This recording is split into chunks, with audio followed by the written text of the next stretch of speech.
Hey everyone, it's Jeannie from A1 Vacuum and Sewing, and I'm getting ready to stitch out December's digital dealer project, which is It's Snow Time, Decorative Hot Pad. What a name. That's so cute.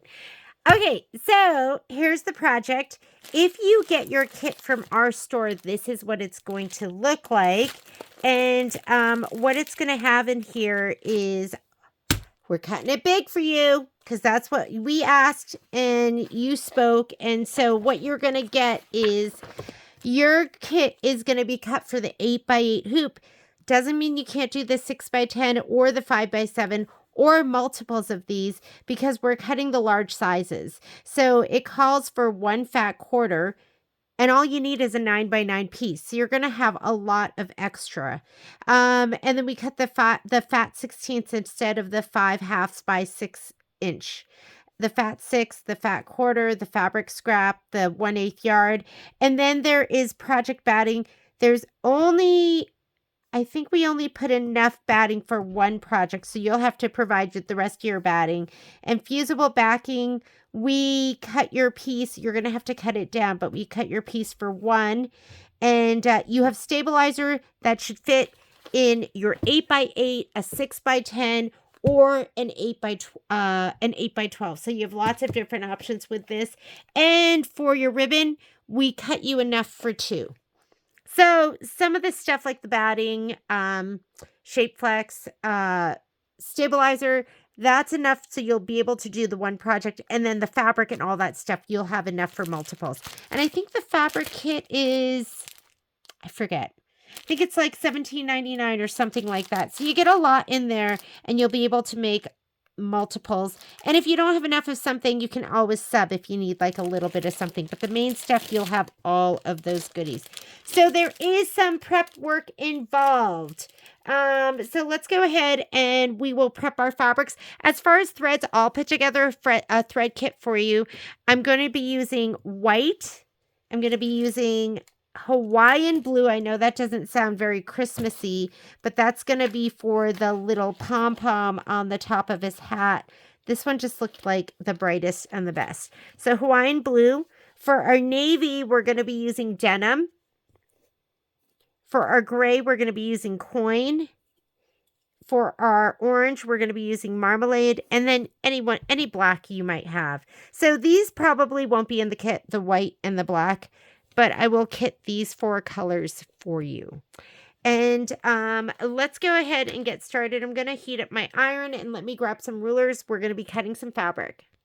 Okay, so I'm going to take my batting and my shape flex and those goodies and just kind of put them to the side, my ribbon.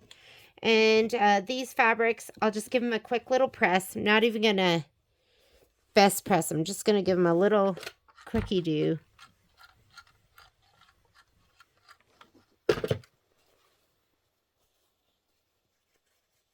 Just to get out any of the wrinkles.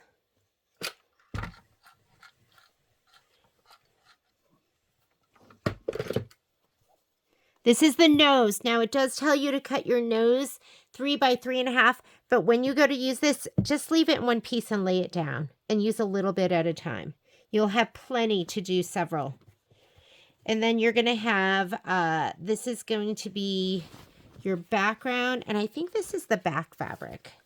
So let's go ahead. I'll just press this a little bit, and then we'll cut it. I'm not going to do like an amazing job because I'm not using the whole thing. Although I should cut 2, right? So then I'll have one for the sew along day. Here we go. All right, let me get this out of the way. I'm going to use my rotating mat, some rulers. So for the carrot nose, it says to cut it 3 by 3.5. I'm just going to leave this. And I'm just going to lay it down as we go. This piece right here, this is going to be, what is that? I think that's the hat. That is the hat. And for the hat, you need to cut your fabric. You know what? It's applique. So guess what? I'm going to leave this. I'm going to leave this. And I'm going to leave these and just lay them down as I go. This is going to be a little new and different because usually it's all cut to size. And then this right here, this is royal icing. This, I'm sure we're going to need to put shape flex on the back of that. Iron fusible backing to the wrong side of the background. The snowman face, hat, and back fabric. So the background.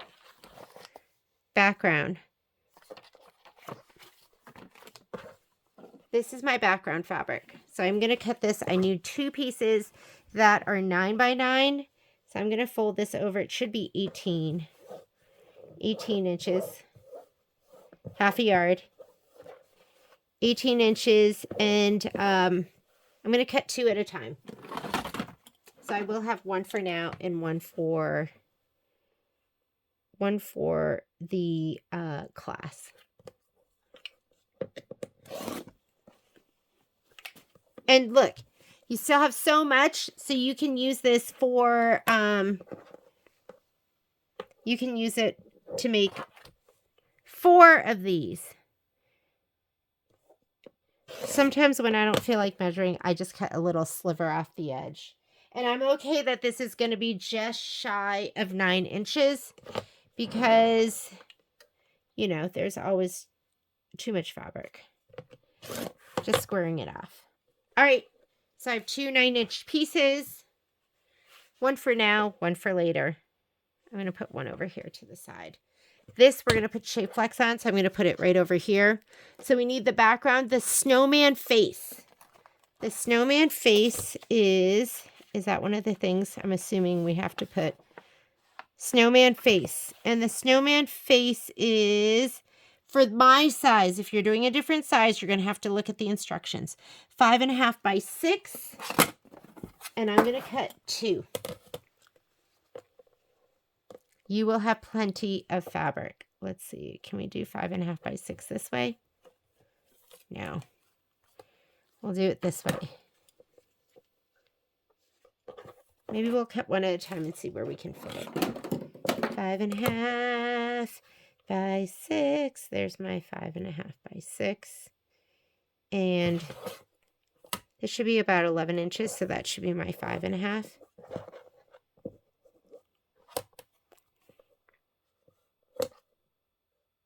By 6. It's just a little bit shy. Don't worry, because remember, you're going to have plenty. I am going to cut these because I am going to put shape flex on the back of them. And just take off a sliver. Okay, got 2 of those. One for now, one for later. We also need the hat and back fabric. So my hat is, it's going to be that dark navy blue. That's going to be the hat. The dark navy blue with the swirl on it. Because the other part is the hat rim. Hat. Let me make sure I'm reading this right. Wrong side of the hat and the back fabric. So the hat is going to be this.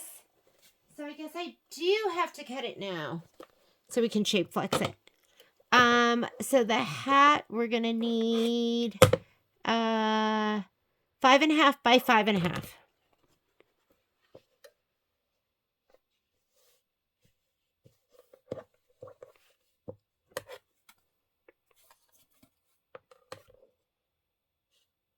Five and a half by 5.5. That does include a little selvage, but don't worry, you're going to have plenty of fabric. So much fabric.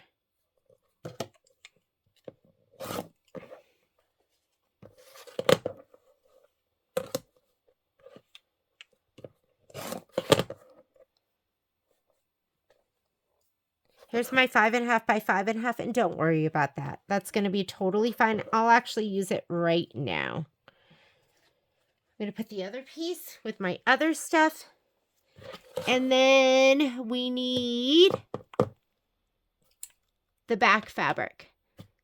Back. That is fabric 4, and we need a 9-inch piece.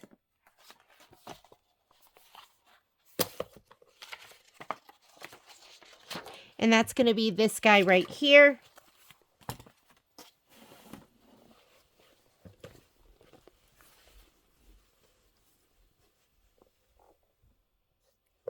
And I'm going to cut 2, one for now and one for later.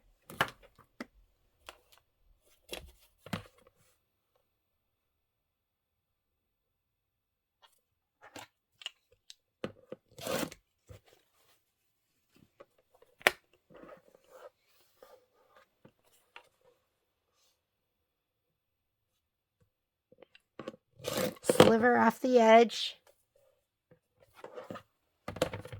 And one for now and one for later. Okay, now we need to put shape flex on the back of those pieces. So what you'll have in your kit is you will have 2 pieces that are cut to size. For the for this piece of fabric, you'll have 1 piece for that fabric, and then you'll have another piece for the royal icing fabric, the white one. So those I'm going to put over here. Now your other piece, you have 1 long piece, because selvage to selvage is 20 inches, so we just went ahead and cut it. So you have to cut these down to 9 inches. 9 inches. Here you go. I'm cutting over here, and then I'll have a strip that I can keep for later on. So, and you can cut them a little bit smaller. It could be like 8.5 inches. Or actually, you know what? I think this gets sewn in. Keep it 9 inches. And this is a big enough piece that you can do something with it. I've got like a little scrap drawer right here. And there is my shape flex bin right there. And I'm going to throw it in there, shut my drawer. And now I have these. And now we are ready to press. So let me put away my rulers.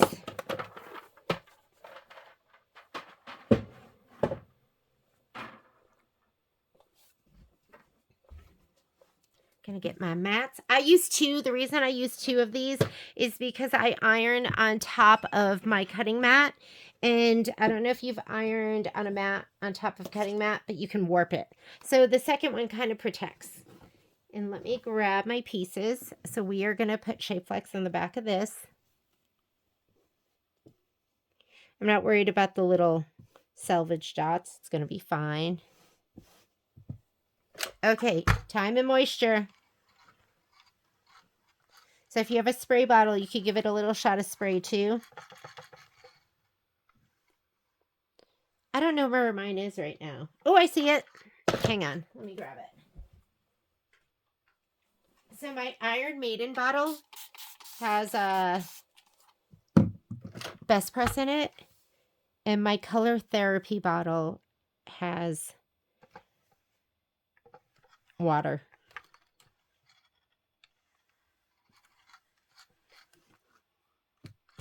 Give it a little press from the front too. That is done. Make sure there's no dark threads in between. If you've never used shape flex, there's a bumpy side, and that has the adhesive. And you go bumpy side to back of fabric.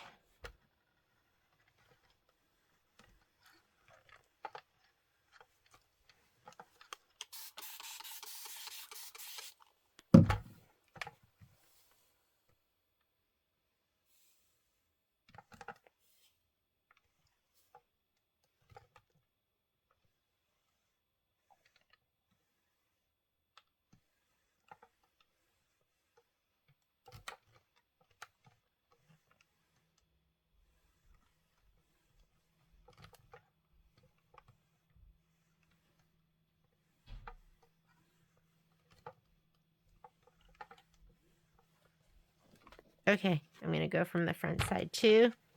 And then what happened over here? You see I got my iron on this.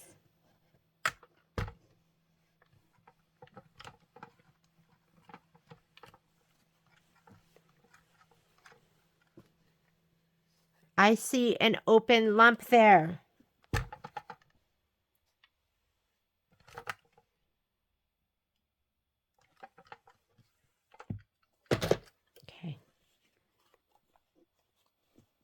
I have these two pieces. I'm going to just make this kind of go closer to this edge. Feel it first. And your royal icing, the white fabric, doesn't have a front or a back, so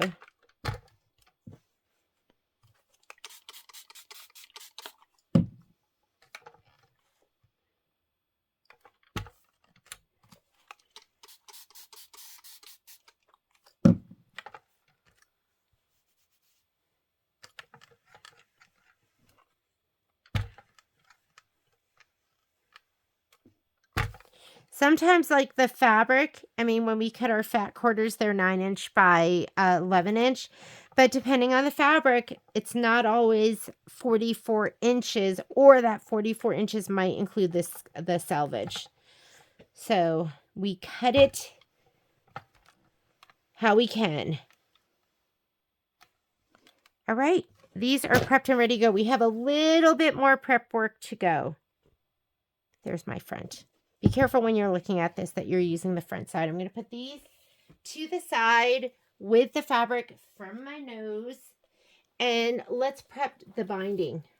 Or the little, there's a little, I think it is the binding. Prepare the binding fabric by folding it in half lengthwise. Wrong sides together. Press well along the fold to make a center crease. So let's grab our binding fabric, which is this. And we want to go right sides together. I'm sorry, wrong sides together. And we want to create a center crease. So let's go ahead and do that.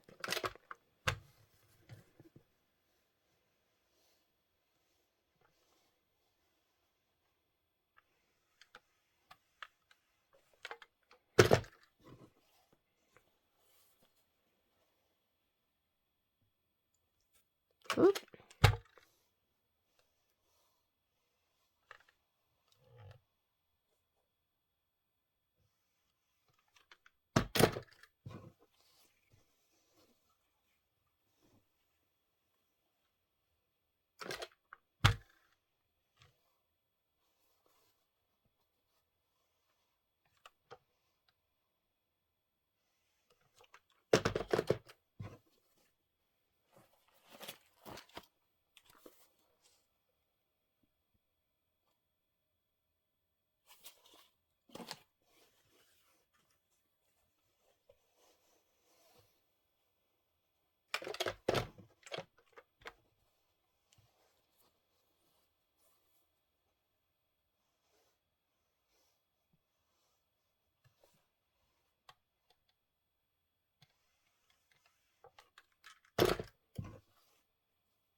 All right.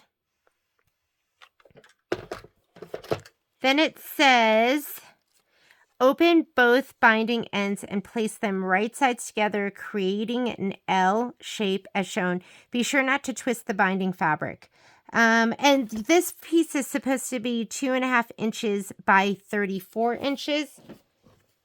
We went selvage to selvage. So let's cut this down a little bit, because I think that's going to matter.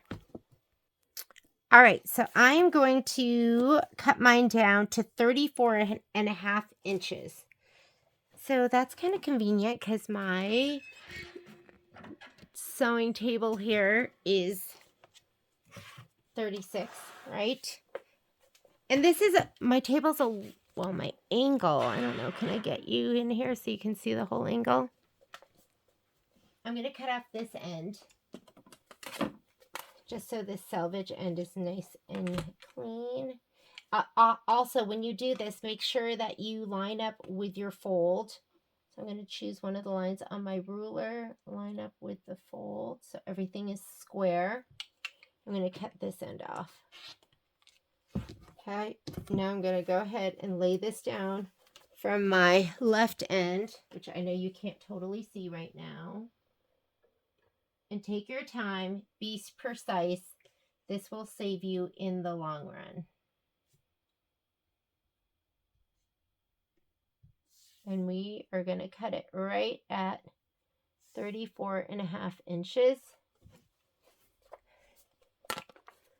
Sorry, I don't want you to, here we go. I don't want this to move.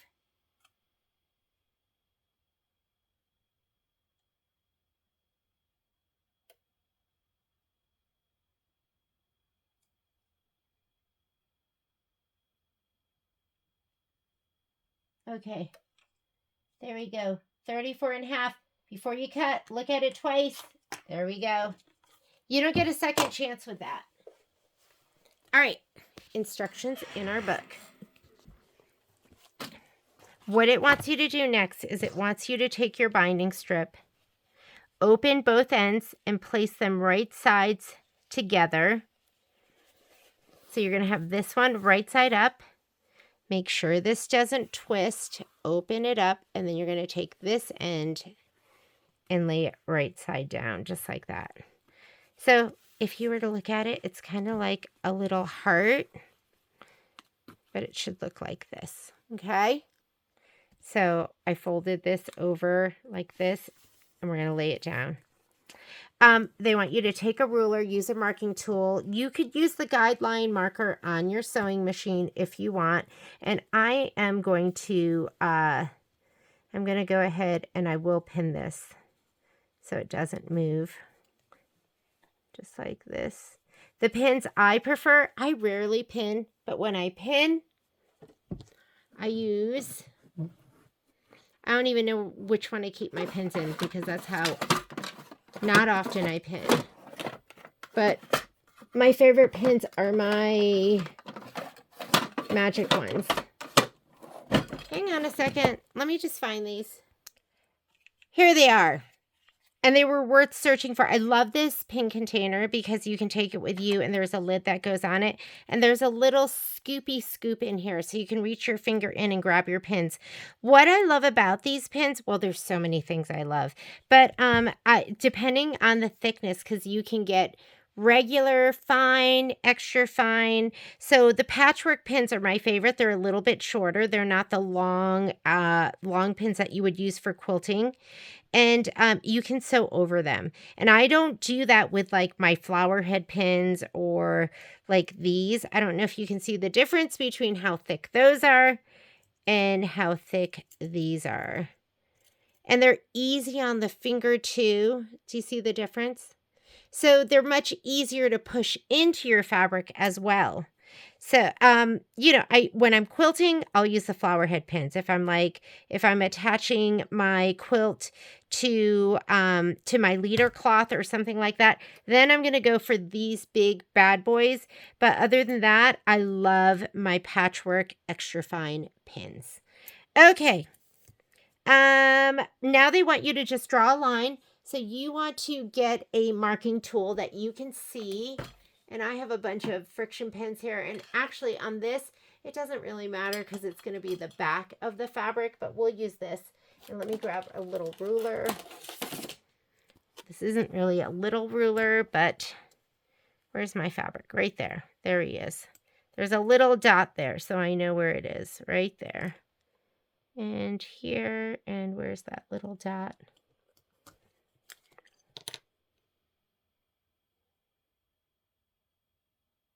There we go.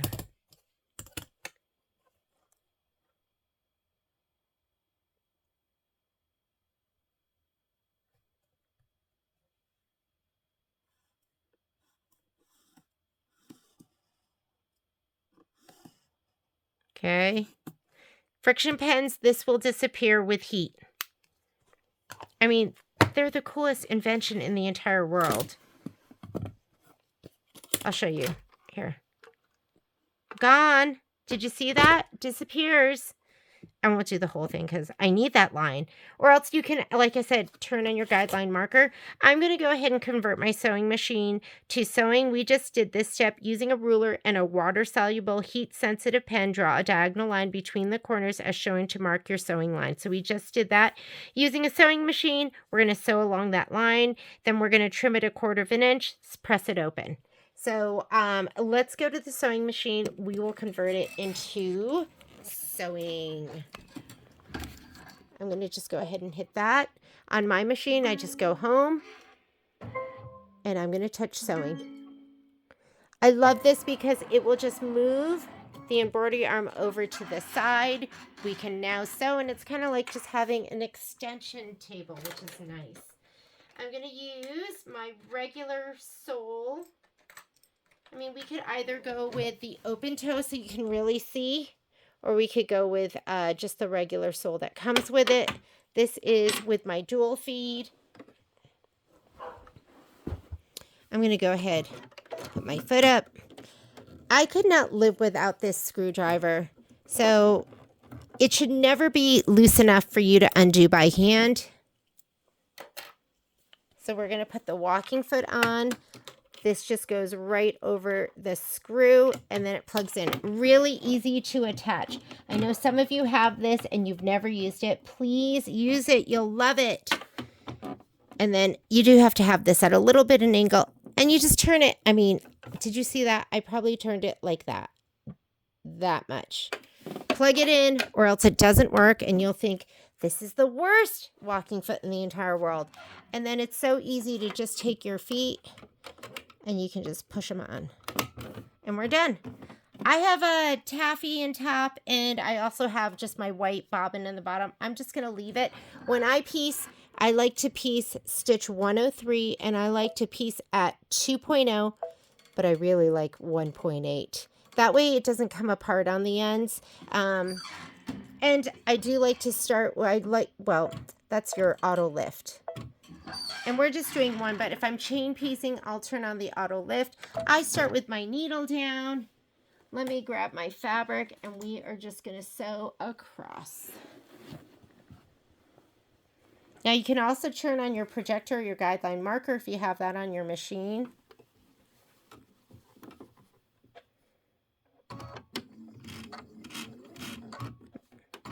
There we go. See, I erased that so I can't see it. So why don't I just turn on my projector? So I am on a luminaire. Here's my projector.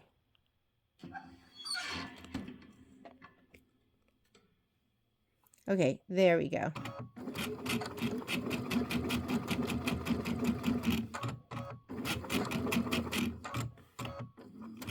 And I have it on the other side, so I'm just going to turn off my projector now and just sew on the line.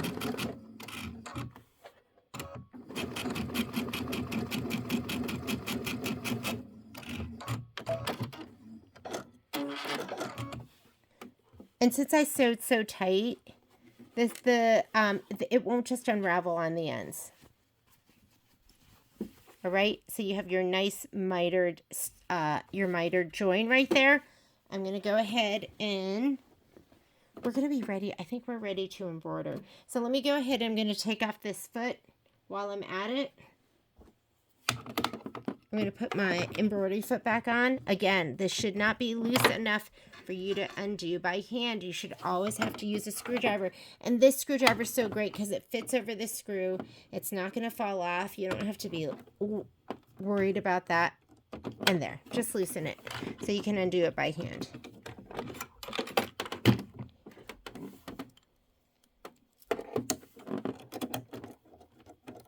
Hand tighten with your screwdriver a little bit more. If you want to get this, it's on our website. It's called the Advanced Screwdriver, and it comes in a little set.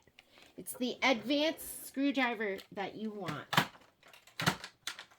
I'm putting away. Can you believe it? I am putting away my stuff. People don't think I do it, but I do.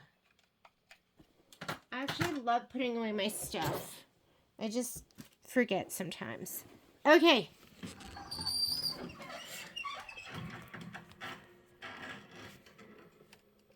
We'll press that open too. So I'm going to grab my, this is a good time to grab my little itty bitty mini. Where is it? Where's my little,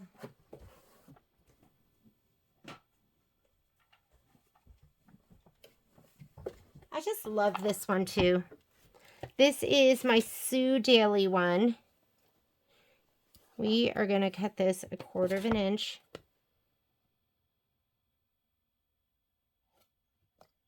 I mean, truth be told, when I'm really doing this, I don't even measure. I just go, that's about right. We want to press that mitered seam open. Now, if you were piecing at a 3, that would all unravel on the end.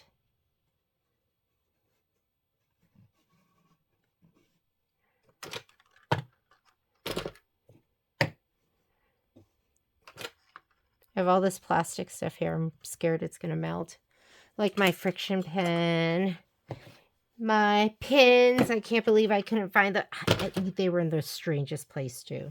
Like in with all my instruction books for Kimberbell, and anyways, it was a silly place. Silly. I'll just give that one little press. And you are just going to put this to the side. If you have a twist in it, you didn't sew it right, undo it, redo it again. Okay? All right. Let's get to the fun part. I'm going to tidy up for just a second. I'll be right back. Okay, we're ready to get started. So you should have your fabric cut and stabilized with Shape Flex. Here's your batting piece. We are going to be hooping up in our 8x8 hoop. And like I said, I cut your stabilizer big enough for your 6x10 or your 8x12 as well. So I'm going to go hoop up in this.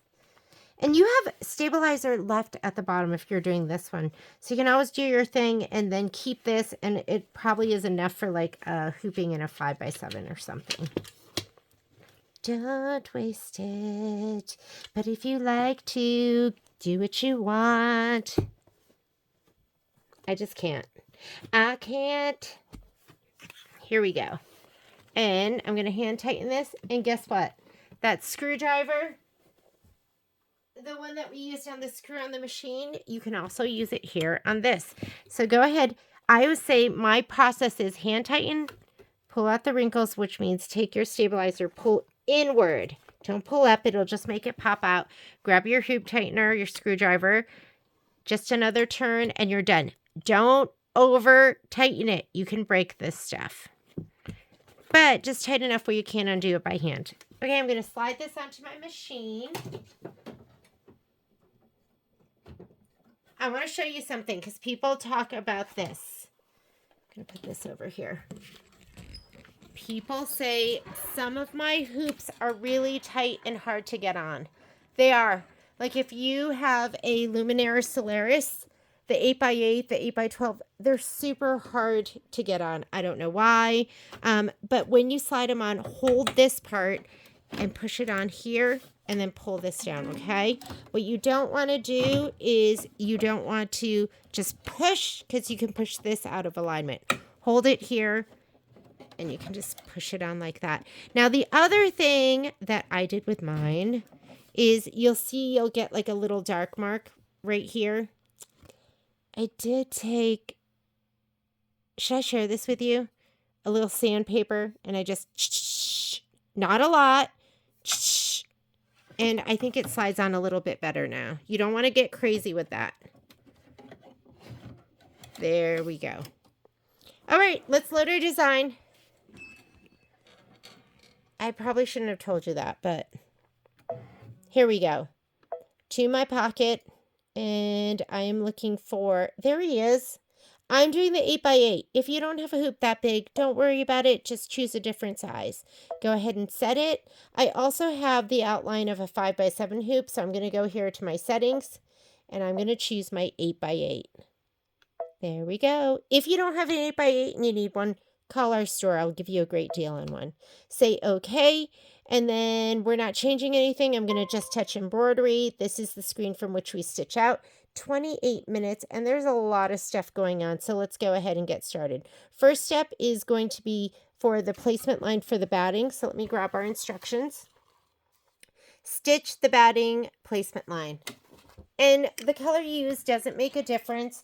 I oftentimes will look for the next color That will make a difference right here, gray. And the gray I'm going to be using is going to be coin. So I'm going to go ahead and take out my taffy. My brand new taffy that that Poppy chewed on.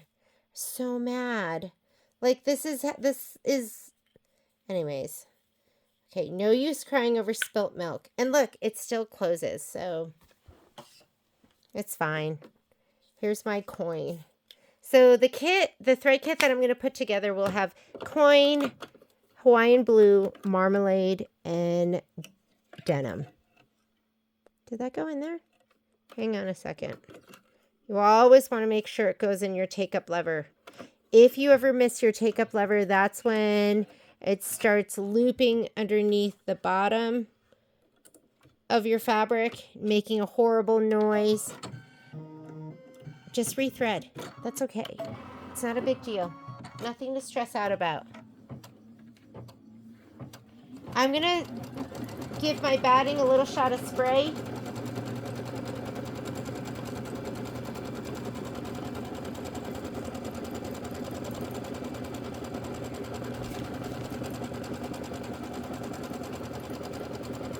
So I use my dime spray tent and I use my Gnold KK 100.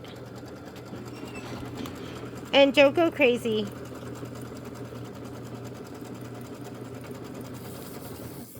Do you see that? It's barely anything's coming out.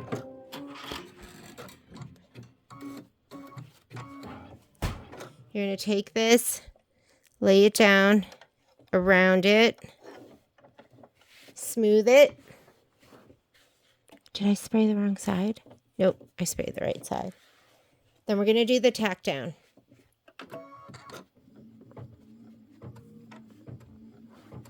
Get your applique scissors, preferably a pair of double curved. This is your tack down, and then we're going to trim.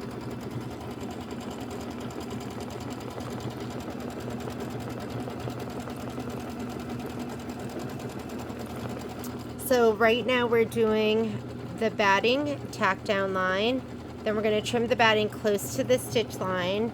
And then we're going to stitch the background placement. We're not doing that. That's silly. We know where we're going to put it. We're going to skip that step. I'll show you how.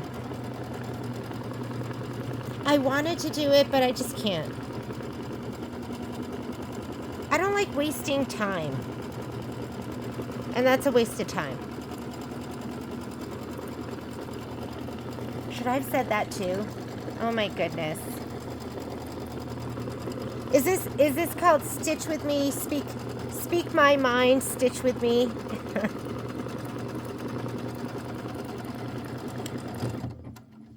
That was a lot of stitching, huh?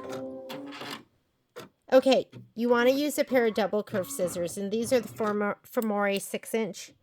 And you need one curve to get up and over the hoop and another curve to stay away from the whatever's underneath.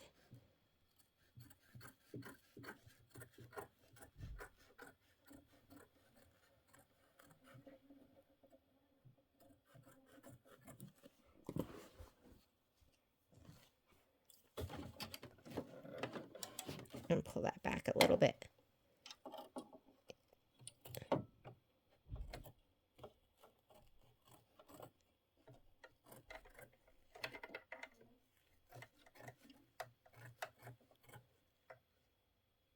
Whoop!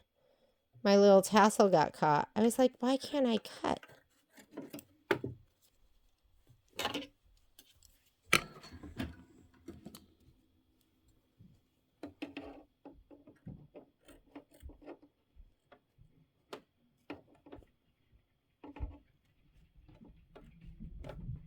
Okay, I am a lefty, but I can cut with my right hand, but I struggle a little bit. It's not as natural.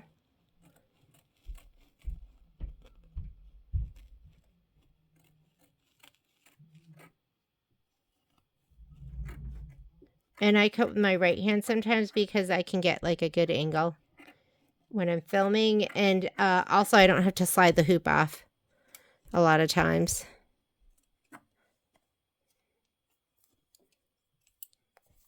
Like here, it's hard for me to cut by that embroidery arm, so I'm going to just try and cut with my right hand.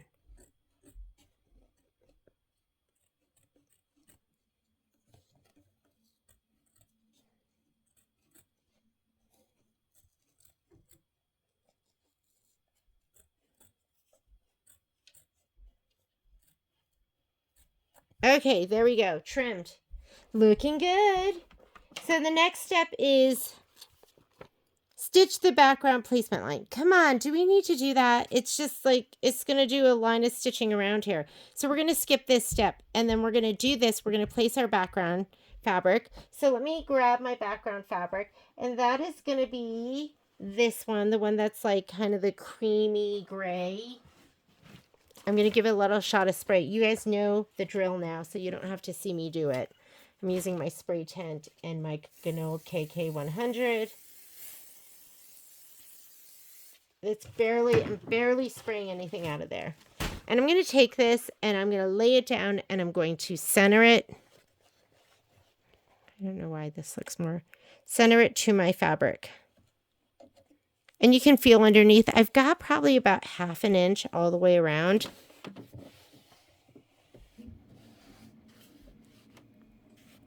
And we have to skip a step. This step right here is the placement stitch, which we don't need. So to skip the step, we're going to go to this button right here where you go forward and backward stitches. And I'm going to just push the arrow. And that takes me to my tack down stitch. And we want to do the tack down stitch. It says, so we just skipped this.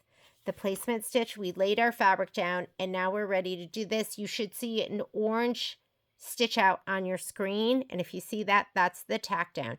Do not trim the fabric at this time. I'm going to slide my hoop on. Color does not make a difference, so I'll just go ahead and leave in my coin.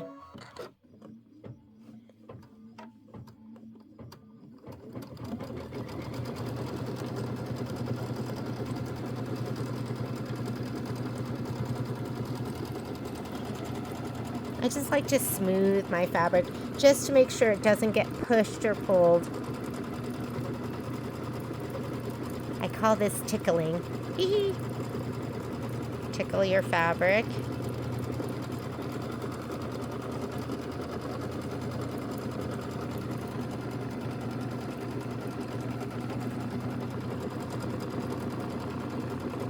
And then after it's done with the tack down, which I think it's going around twice, then we're going to do this quilting stitch here. If you haven't done it yet, put in your gray, and like I said, I'm using coin.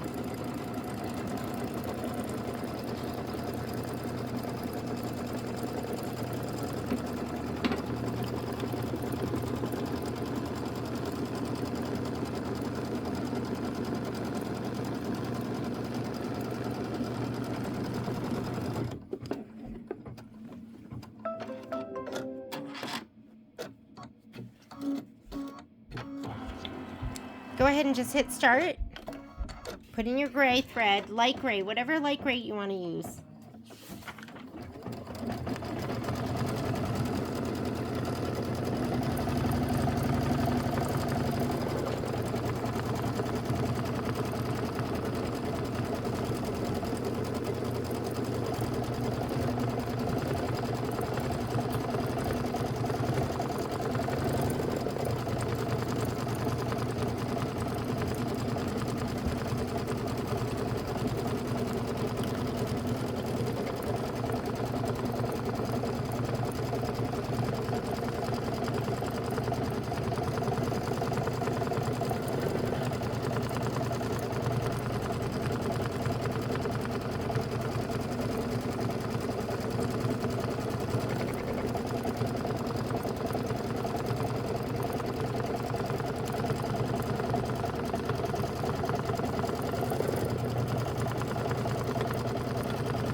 going to be doing applique, so I'm going to go ahead and grab my applique pieces, which will be the face, the hat, and the nose, and I'm going to give them all a shot of spray so they'll be ready to lay down. And when I say I'm going to give them a little shot of spray, here, I'll show you what I mean.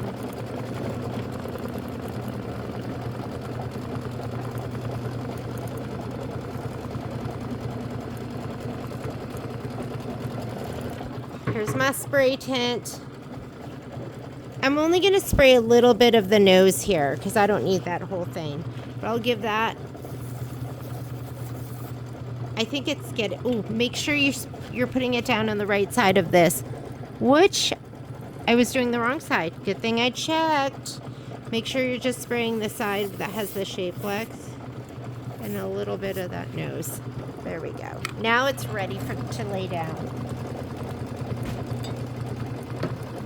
I wasn't sure which gray to choose, but I think this one is perfect.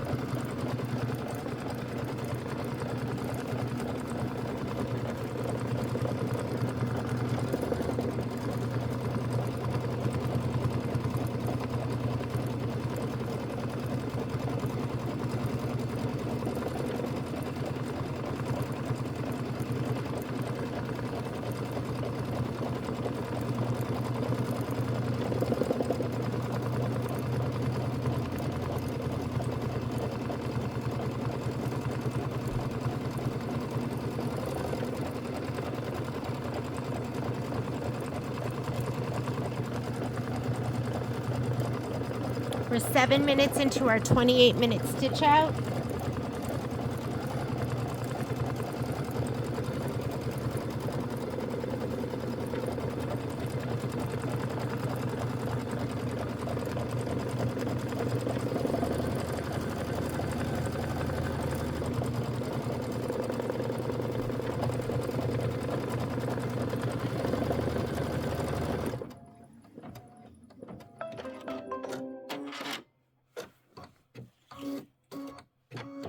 Okay, color doesn't make a difference, so I'm going to leave the coin in there. And this is the placement stitch for the snowman face.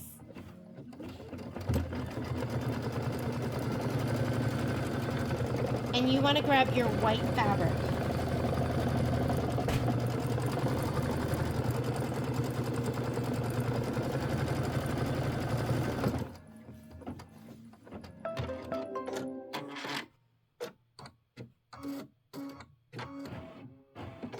Go ahead and lay this down. Make sure I'm covering the whole thing. Have it all the way on that side? I do. I might scoot it over a little bit. All right. Go ahead and do the tack down. Color doesn't make a difference, so I'm going to leave the coin in there. And that shape flex, that fusible woven that's on the back side is really important because you can see a little bit of that shadowing. If you didn't have any shape flex, all you would see would be the quilting background.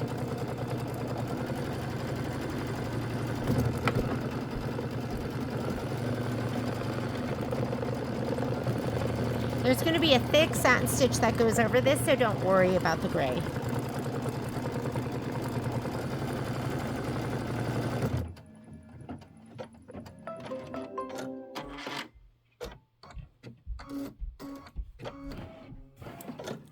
Kind of pull this forward a little bit, and let's go ahead and trim around it.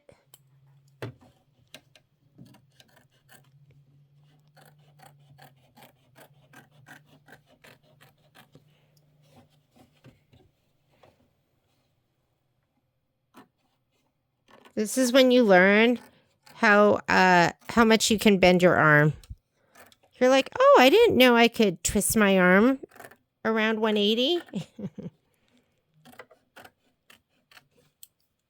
Whoop. I'm gonna plug my cord in. Just got a message that my battery was low. Okay, hang on.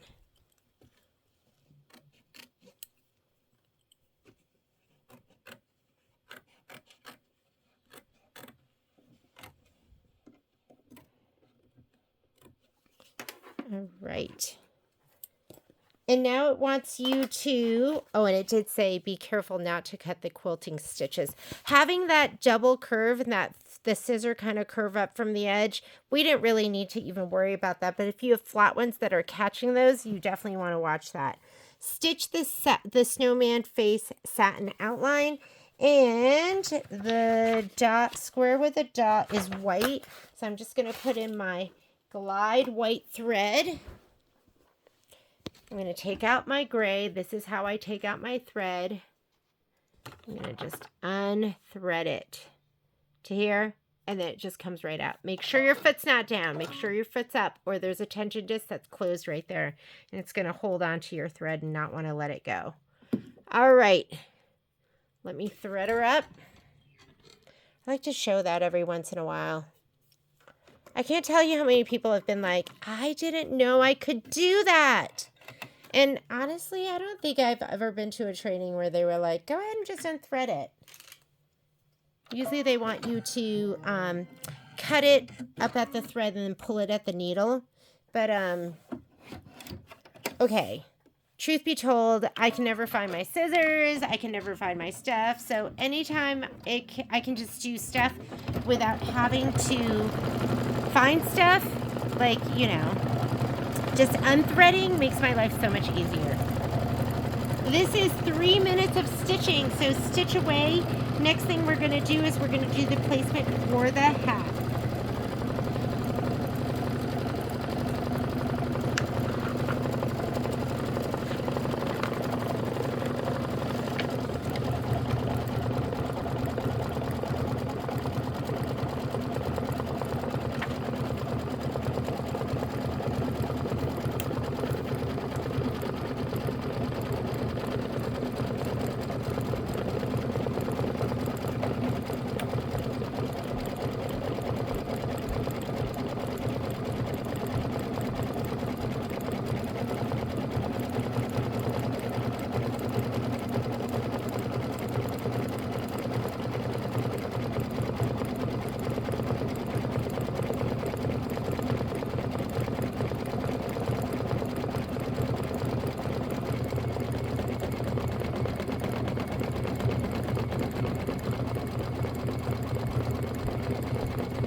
Oopsie daisy.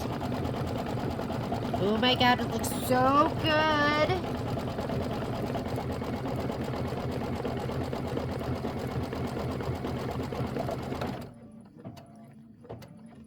So the next color doesn't make a difference, but the next color that will make a difference. So for the placement stitch for the hat, it says color doesn't make a difference. And that's anytime you see this box with the like diagonal lines, that means whatever color you want. However, this is the next color that will make a difference, the denim blue. So I'm going to go ahead and put that in now. I'm going to put in denim blue. Ooh, ooh.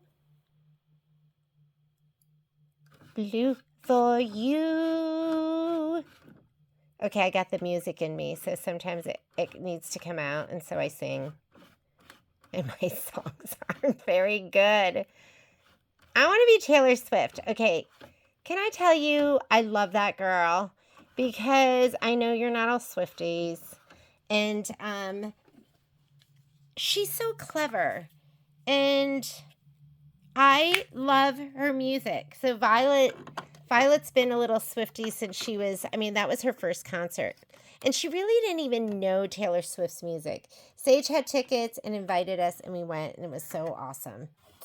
But then over the next, 10 years, Violet became a true Swiftie. Okay, here's your placement line. This is step number 17. It's step number 17 in your book, but step number 9 in your stitch out, meaning if you were to look here on your screen, you're going to see it's step 9 of 32. Hope that makes sense. So, but her songs and her word choice, I just love her. I get really jealous when I go to the concerts because there's something wrong with my brain and I cannot remember lyrics. But everyone else who goes sure does.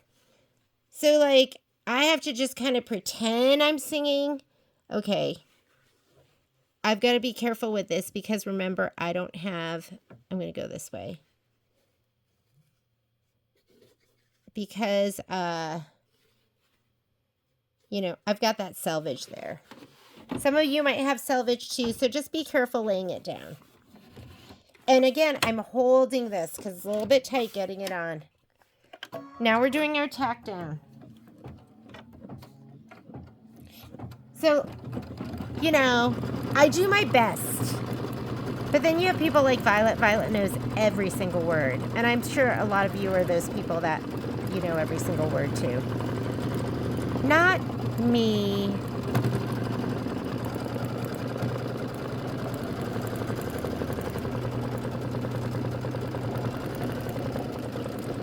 Again, we are going to trim the fabric close to the stitch line. Be careful not to cut the threads of the background quilt stitching.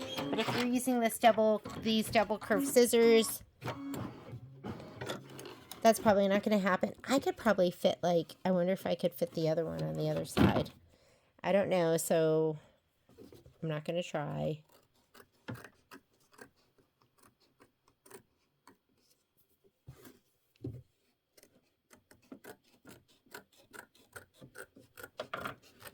Okay, there's a big curve here, so I just went ahead and took the hoop off.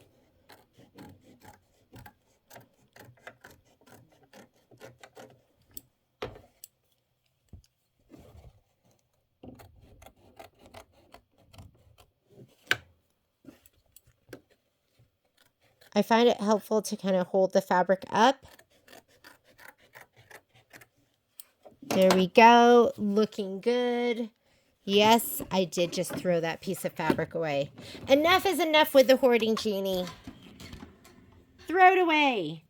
I try to prove to myself that I can do it. All right, now you're just going to go ahead and do the satin stitch on the very top of the hat. It's just going around this way, and then we're going to get ready for the brim.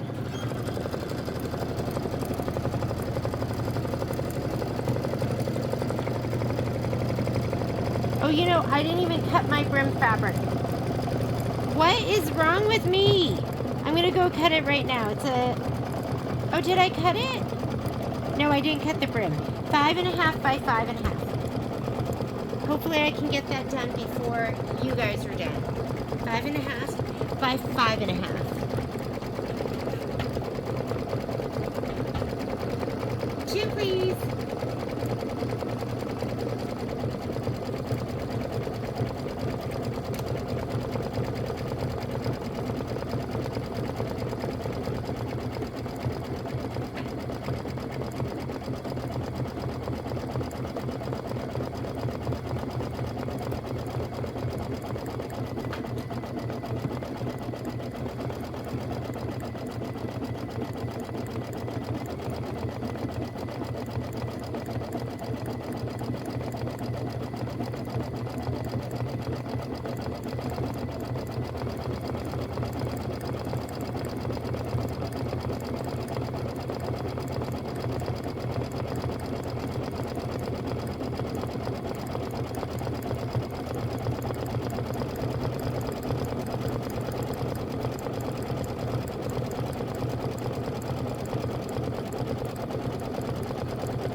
it didn't even say to shape flex this, so I hope it looks good.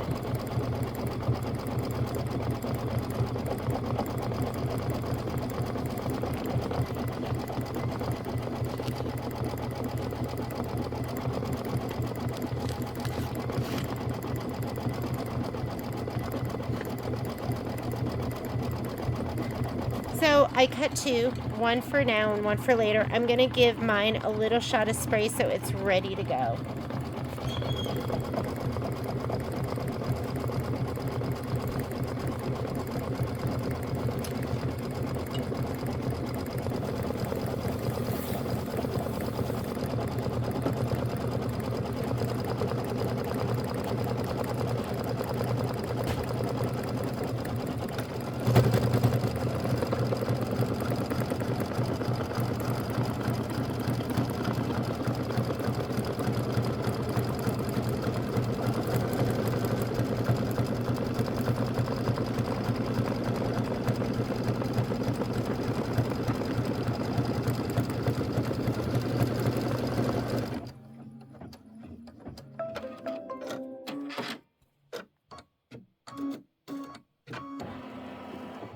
Okay, now it wants you to do the placement line for the hat, and it wants you to change it to the blue that you're going to use. So I'm going to go ahead and take out my denim, and I'm going to put in my Hawaiian blue. My snowman is so tropical.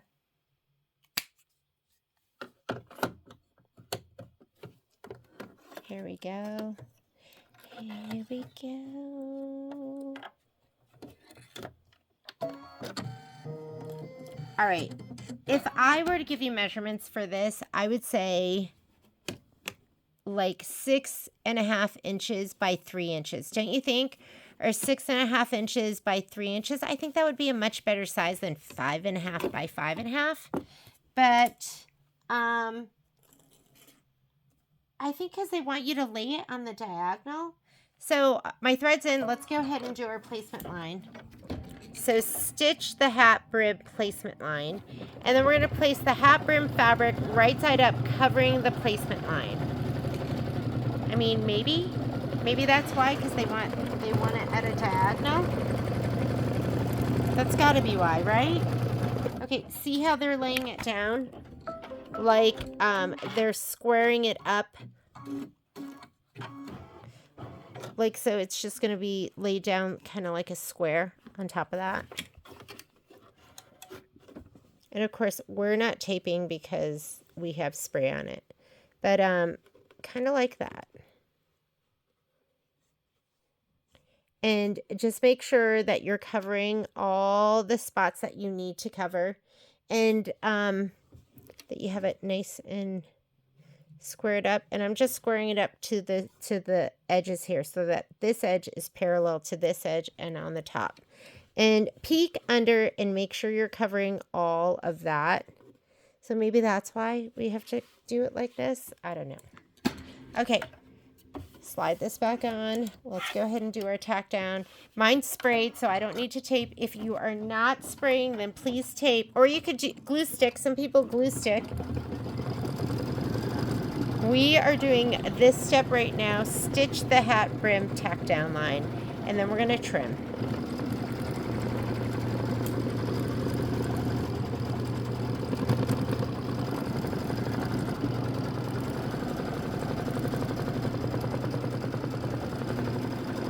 I'm going to use my snips. I love my snippy snips. These are my Happles. This is just like one layer of fabric, so it should be pretty easy.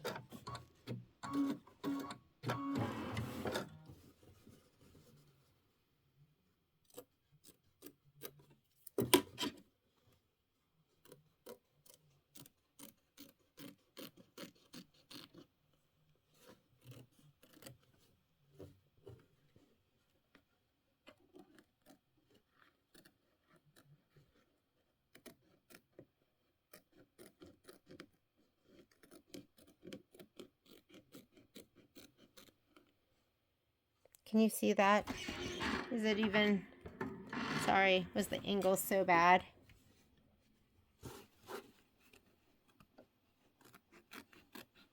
Was it auto-focusing on my hands and not the fabric, probably? Here we go.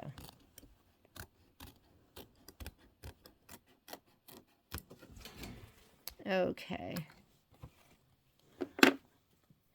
All right. Looking cute. Now you're just going to go ahead and we are going to do step number 26.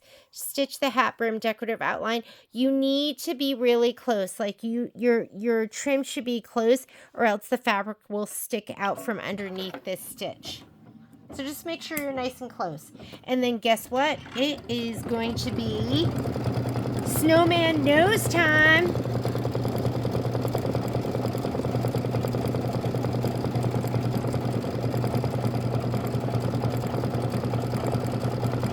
Oh my goodness, that blue is so perfect. I literally had like 3 or 4 blues that I was choosing from. I was toiling.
We are 17 minutes into our 28-minute stitch out.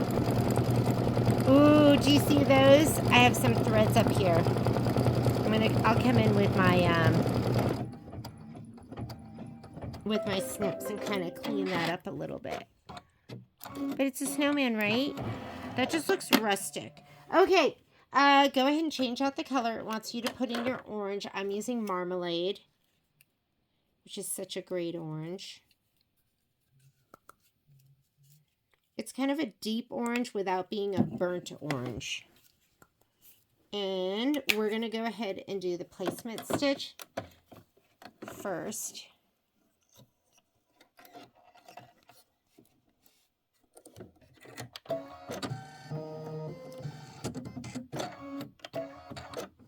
And let me grab the fabric. And remember, I didn't cut this down, so you can use this multiple times.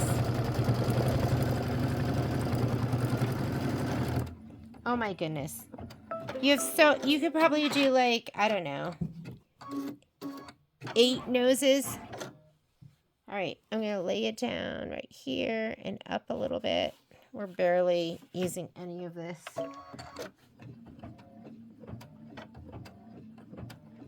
We're going to trim it close to the stitch line.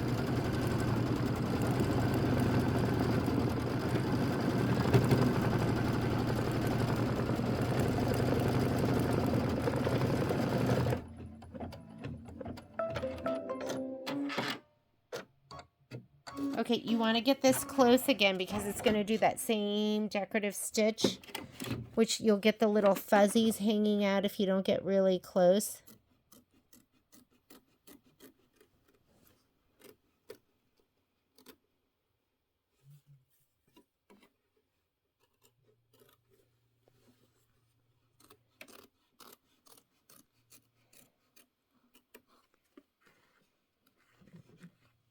All right. There we go. Decorative stitch. And then you want your black.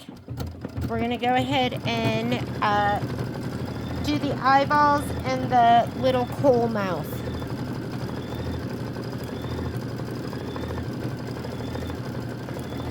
So right now it's doing step number 31. Then we're going to do step number 32.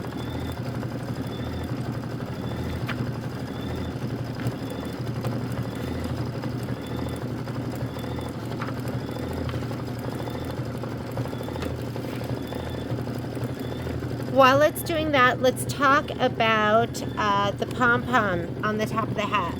The 5x7 design contains 1 row of hat pom-pom fringe. And then the 6x10 contains 2 rows. And the 8x8 contains 3 rows. So I'm doing the 8x8, so we're going to have 3 rows. See how it has that row, and then it has the next row, and then it has the inner row. Okay? All right. Go ahead and change your thread out to the black. And you should be fine with the white bobbin.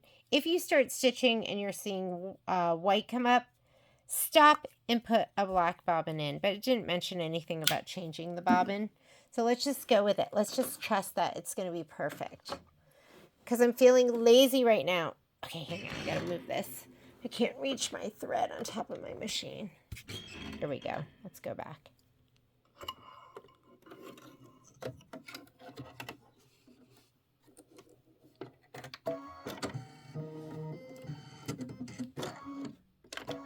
Okay.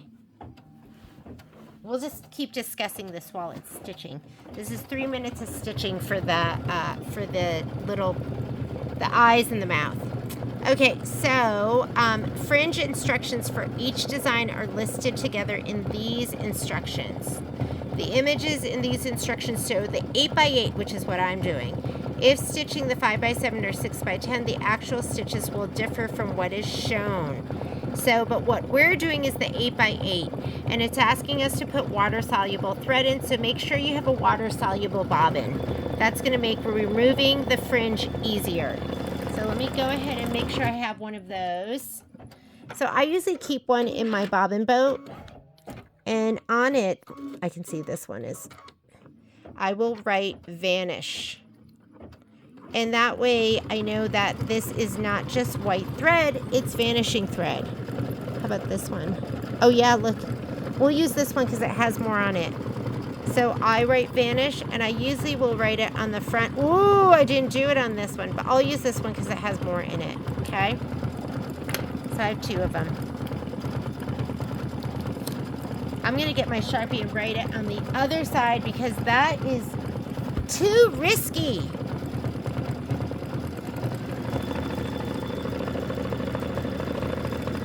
And then I go, is it really vanished? So you can kind of wet your fingers and roll it around and see. Yeah, and it just kind of came apart. So that is indeed my vanished thread. And I'm going to write vanish on both sides.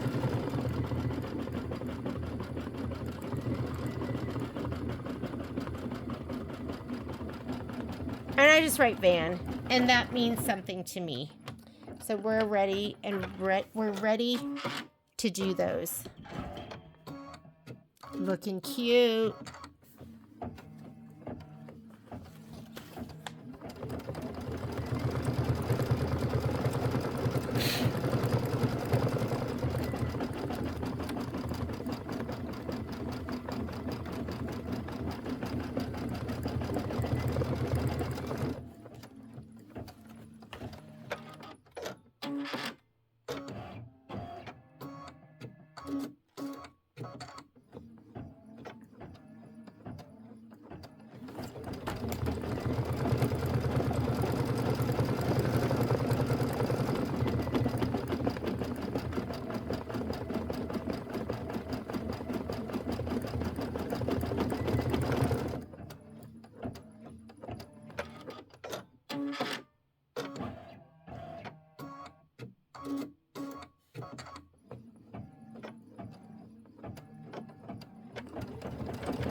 All right.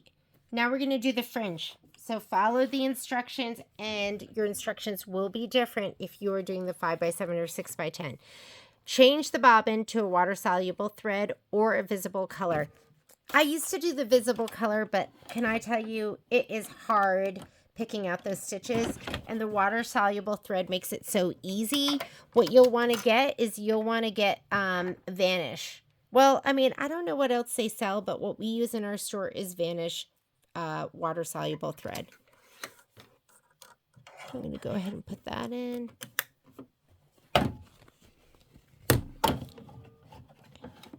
Slide your hoop back on. It's stiff. Fluff your fabric if you need to, or your stabilizer. Oops, hang on. Got to change my thread. So we're putting back in that kind of bright blue, the medium blue.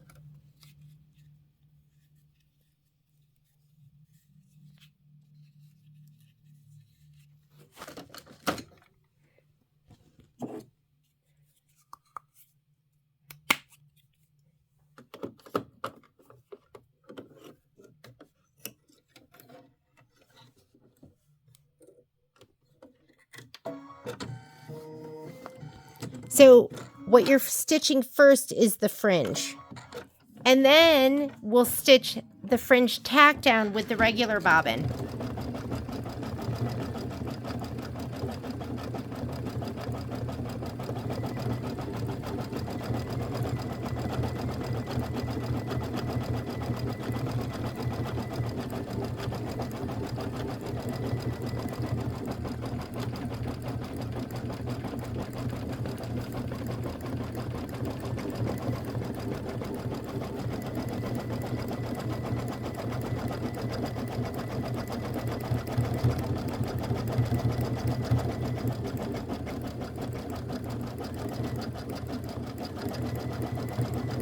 Now, if you're doing a 5x7, then you'll have one round of fringe, and then you'll have one round of tack down.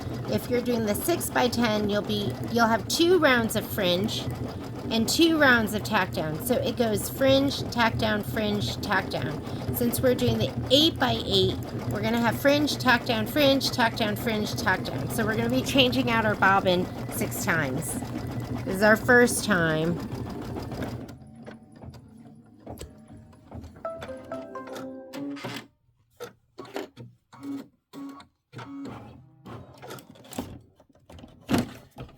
Okay, we're going to put in our regular bobbin.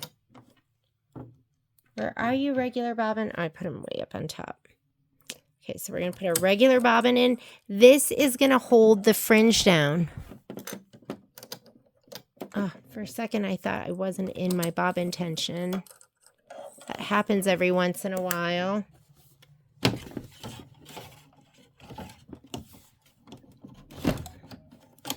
Okay, this is the tack down. So you need that regular bobbin that isn't going to dissolve.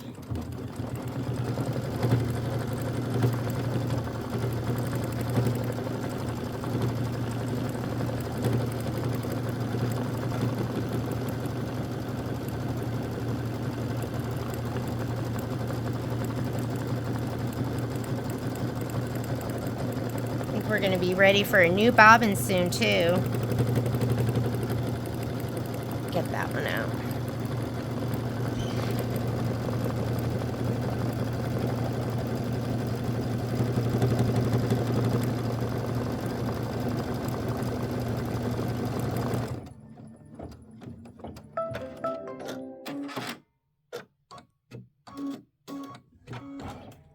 Okay, let's change out that bobbin, put in your water soluble, and then stitch the fringe.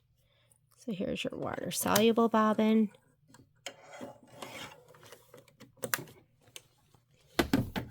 I was doing something at the store and I left my water soluble bobbin in, and Michelle went next. Okay, just making sure I'm doing it right. And stitch something. Luckily she didn't stitch much. And I can't remember how she realized. I think she... Not sure how, but oh, I felt so bad. So if you're sharing a machine with somebody, Make sure you take your water-soluble bobbin out when you're done using it.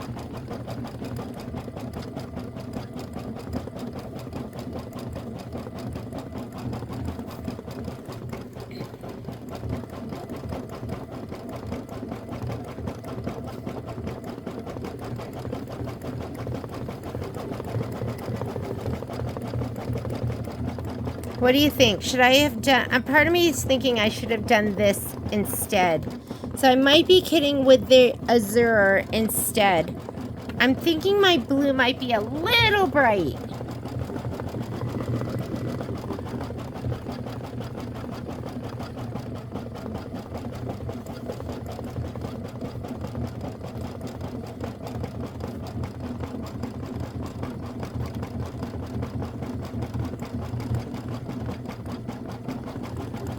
Okay, so that's the fringe. Now you've got to put in your regular bobbin and stitch the tack down so it holds the fringe down.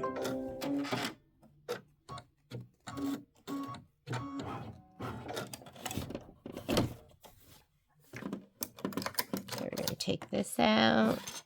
We're going to put this back in. And now we're going to do the tack down.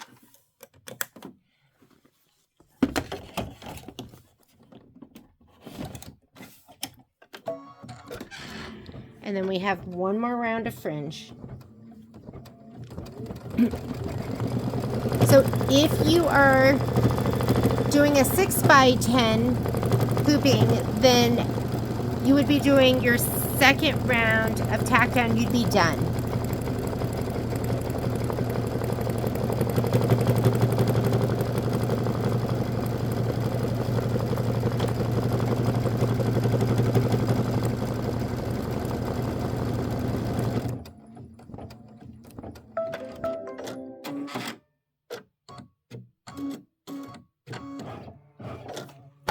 Okay, water soluble, last round of fringe, and then we'll put this back in to do our last round of tack down. You know what, I'm going to use this one. Maybe we'll get done with this one. I don't think so, but...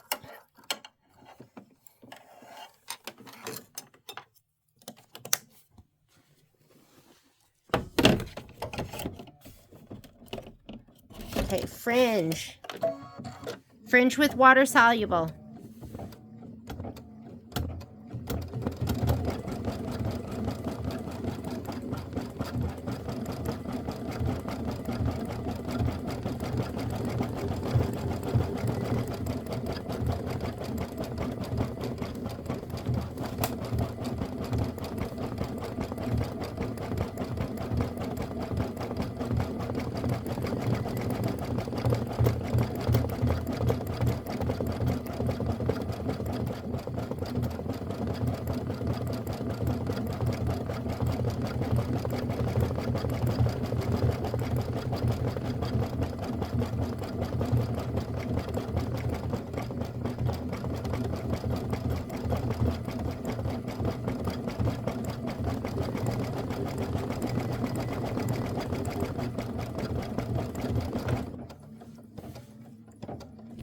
Okay, this is your last round of tack down.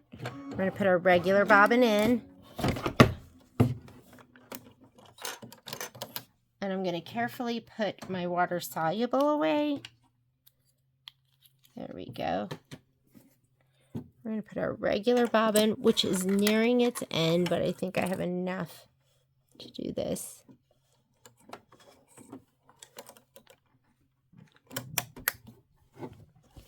This end. Let's do our tack down.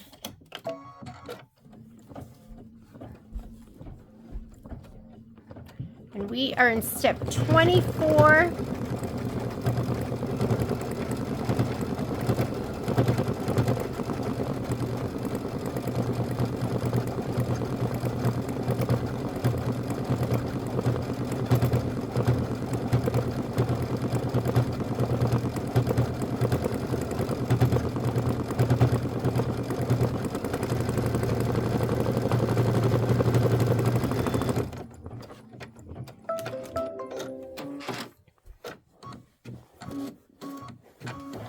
Okay, now it's time to unfringe. So what you do is we are going to take this out. You've got to be careful not to, I'm going to use my rotating mat top. I don't need the whole thing. Just to support it. And the other thing you're going to need is some water. And I like my precision tip tweezers. That's your recipe. Let me get everything. Tweezers, here you are. Ooh, ooh. I'm ready to fringe with you, my friends. Okay, we're going to turn it to the back. And I didn't believe it. I was like, really? Spritz is enough? No way. So I'm spritzing it with, I had to look for a minute. Remember, color therapy is, that's what I use for my water.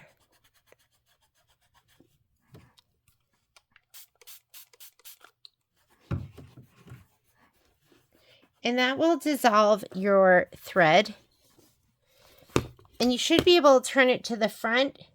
Grab your tweezers. These are the ones I love with that like tip, because you can kind of put it under here and pull your thread. And you've got to be careful that you're not loosening your project out of the hoop. And you're going to kind of gently pull up on this.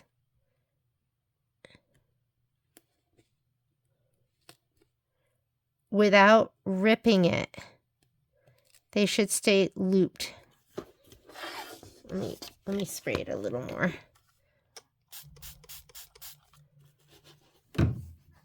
Soak it in. I mean, seriously, it is so hard to do this if you're using a visible color. That's like nonsense. You can't even get it out. See how it's gently coming up? Oh yeah, there we go.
And you're just going to kind of spin it around and just pull up the loops. They shouldn't be ripping. They should be staying in loops.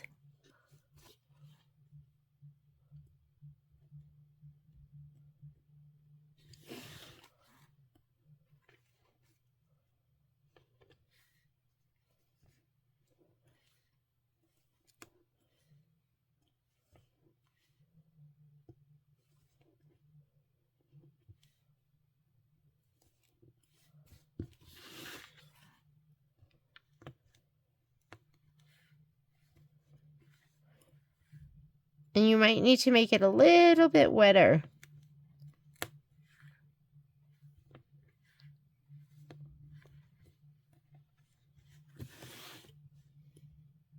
And you know, you could also just buy a big pom-pom and just glue it on there. But the fringe, I think, is kind of fun. Truth be told, I think it's fun. Now that I have the right tools to do the fringe, oh my God, I don't even know what I've used in the past. But I've struggled with fringe. And if you're doing Kimberbell, you're going to be doing fringe at some point. So just embrace it.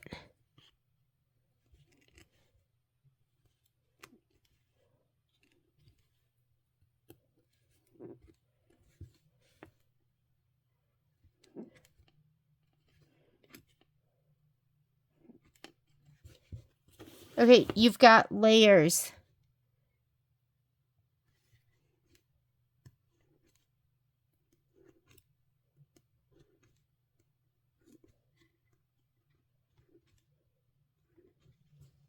So here's your next layer.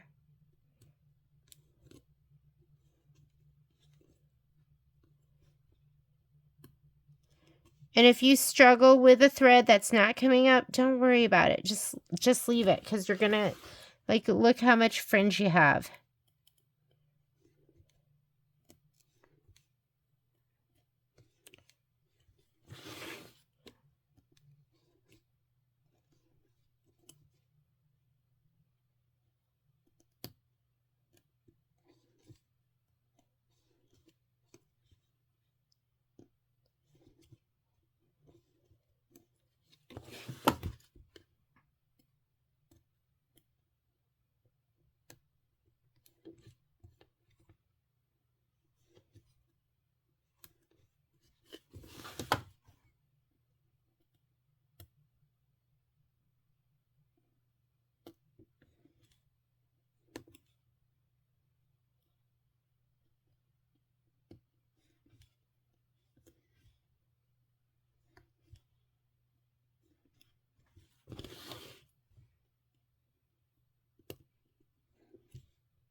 I should pause this, huh? Maybe some of you are done already.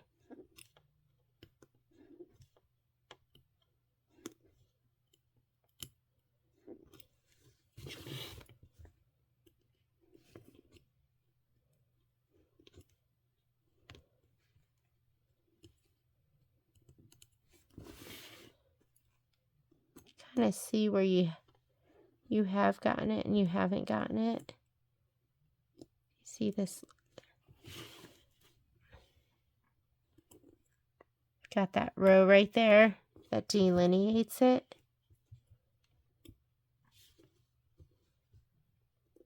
That is holding it down.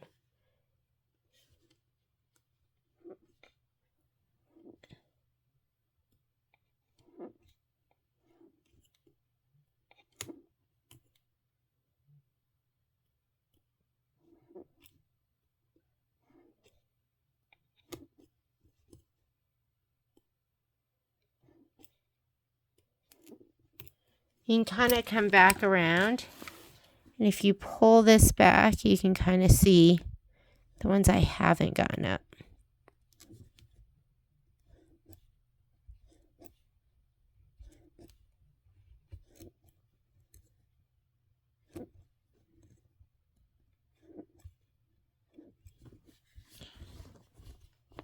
So you have this little guy right here, and you can keep going around.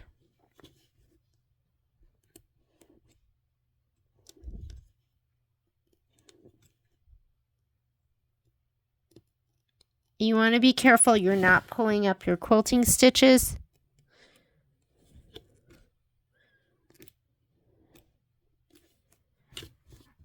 And he kind of looks like, he's just so cute. Isn't he so cute?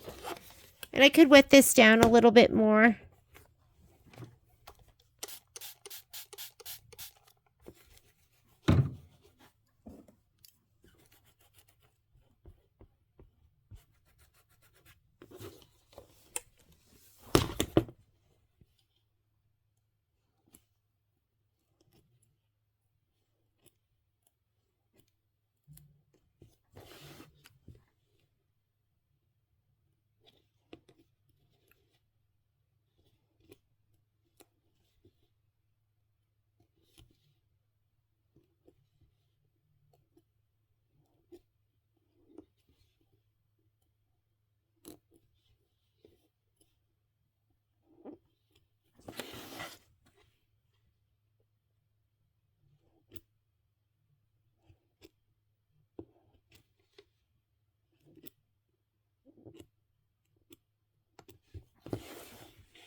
There we go.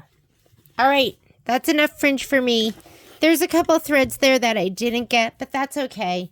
So let's go ahead and look at our instructions, and it says, turn the hoop, carefully lift the fringe stitches up and away from the tack down stitches to form the fringe. If water-soluble bobbin thread was used, allow the project to dry before continuing. We're going to just kind of finish. It's just this one little corner here. Turn the hoop to the back and place the back fabric right side up, covering the background tack down. So right side fabric, and tape the corners and edges in place. So now we're going to take this and we're going to flip it, and we're going to grab our back fabric, and we're going to cover everything. So make sure you're covering everything, and then we're going to tape. So let's go ahead right here. Let me grab my tape. Whoop.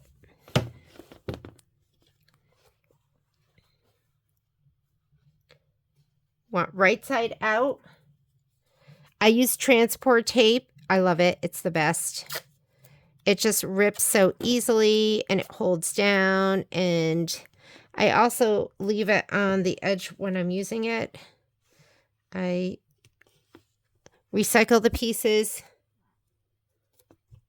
on the edge of my table because it's so sticky. You can use it over and over again.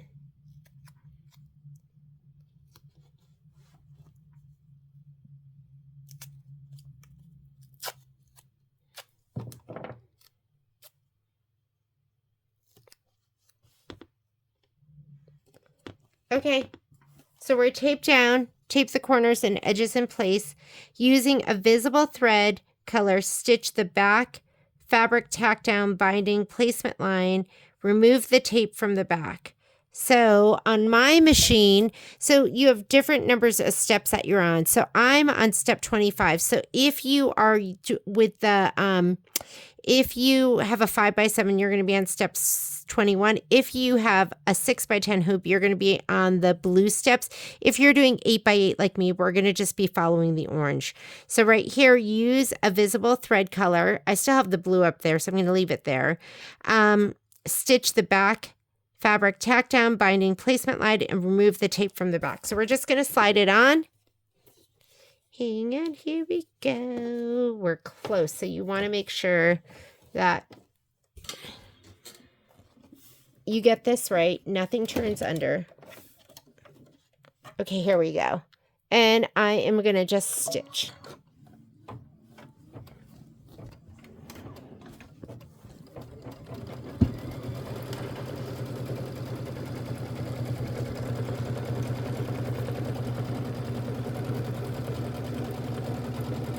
And then we're going to stitch the loop placement line. So grab 5 inches. I think you have 10 inches. I think we included enough for 2. So you're just going to go ahead and cut 5 inches of ribbon.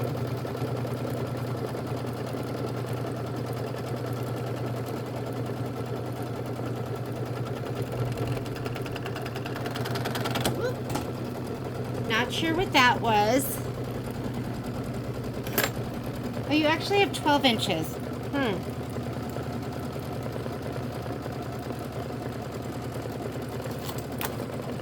think we might have written 12 in the book. So even extra, a little bit of extra. Let me change that. We want 10 inches.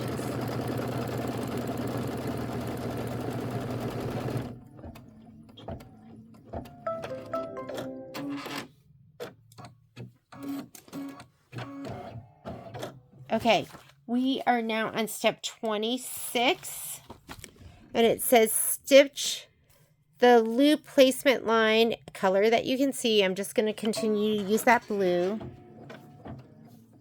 Here's your ribbon. I cut a 5-inch piece. So you're going to take your ribbon, fold the ribbon in half to find a loop, finger press the fold. So we'll just finger press it. If you are using ribbon with a wrong side, fold the wrong sides together.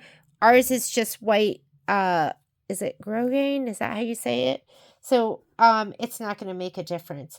And it says, remove the hoop from the machine, Oh, we got to take off the tape too. I forgot about that.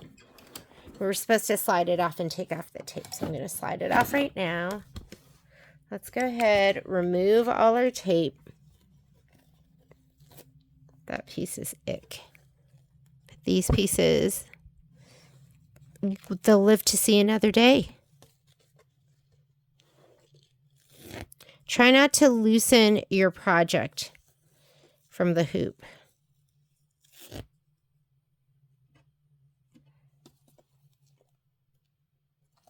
Remove the tape from the back. Yes.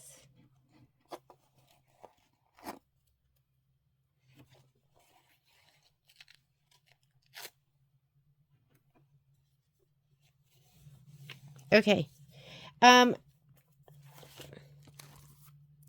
Remove the hoop from the machine, turn the hoop to the back, place the ribbon loop with the cut edge a 1/4 inch over the placement line. So here's where's my placement line? My placement line is right here.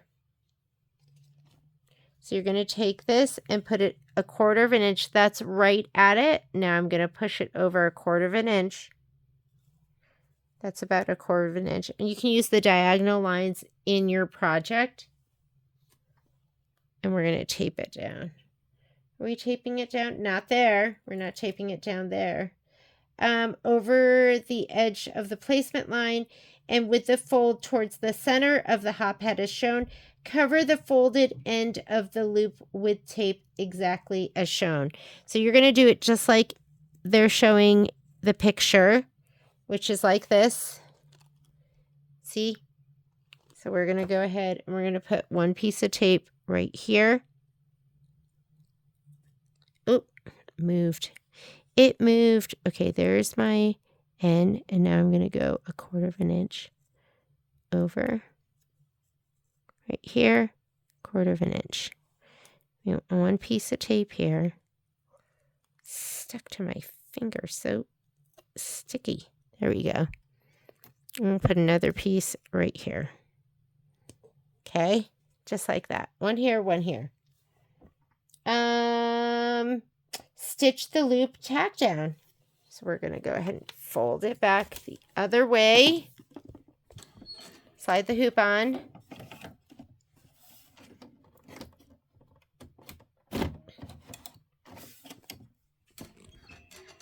And now it wants to stitch the loop tack down. Stitch the loop tack down. Doesn't say what color. Doesn't say it should. Oh yeah, no, it does.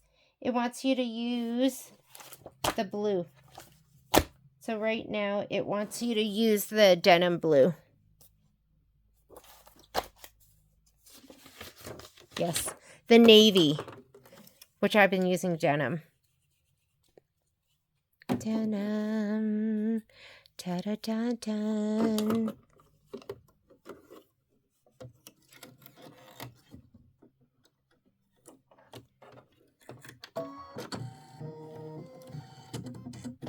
Here we go. And now it's doing this step right here. It's sewing it down. And everyone, it's requesting navy blue for everybody.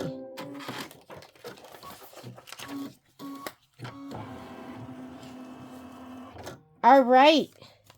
We are now on, I think we turned our page. We're on this step. In the following steps, do not pull or stretch the binding loop when you place it. Allow the binding loop to lie in place naturally. I did not realize we were going to do this with the machine. All right, let's do it. I've never done this before. Place the binding loop prepared in part 1 along the bottom edge of the hop pad. Place the binding loop seam in the center of the bottom. So here's your raw edge, the seam. Place the binding loop seam in the center of the bottom of the hop head to ensure the seam does not end up in the corner. Got it. Ready? Let's grab our binding loop. Where are you, binding loop? Ooh. binding loop was right where I was sitting. So we want the seam to be down here. Okay, we can do this. Here's the seam. Do you see it? Where we mitered it? And they want that to be down on the bottom. This is kind of exciting. I've never done anything like this. So there's the seam, and we're going to center it right in the bottom. Fold raw edge. Line up. So hang on a second. All right, so this is what we're doing. My blue, the thread that I used, whatever color you use to do the visible stitch out, that is your binding placement line. Mine just happens to be in blue. So they want you to take your, where you mitered it and put it in the middle here. So so it's not on the edge. You want the raw edge to be lined up with the blue line, in my case, the blue line, and the folded edge to go towards the center. Okay. And we're going to tape it just like the picture. So we're going to put a long piece of tape here and a piece of tape here and here outside of that binding line. And then this one probably around here by the, looks like it's by like these dots here. So let's grab our tape. Oh my goodness, it's so exciting. I've never done this before. I'm kind of scared. I'm kind of excited. I thought we were done with the stitching and then it was going to come off the machine. And then we were going to do this on the sewing machine. So this is new and different. So I'm lining up the raw edge. See, the raw edge is lined up with the blue. And it says don't stretch. Just let it lay down naturally. And this I'm going to tape on the outside. And they also have it, they have it like this. Okay, line it up like this, right? Not laying down on the bottom.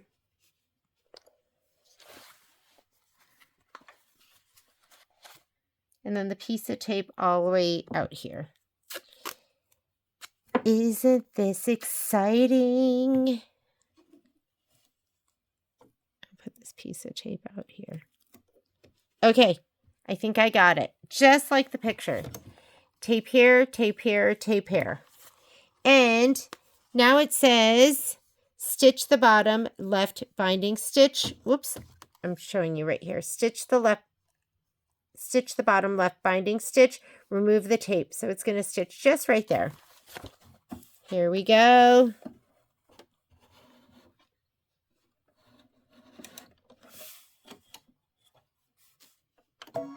And you should be using your navy thread. In my case, I'm using denim.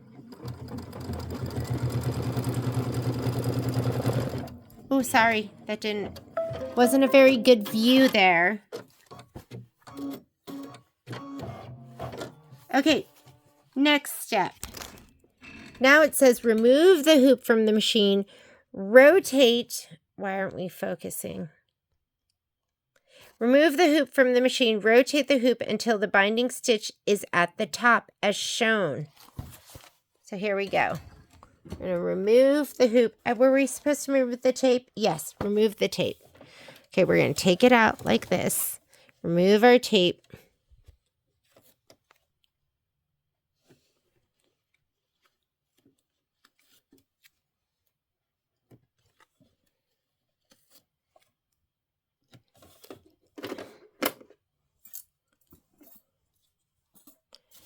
Let's take this out.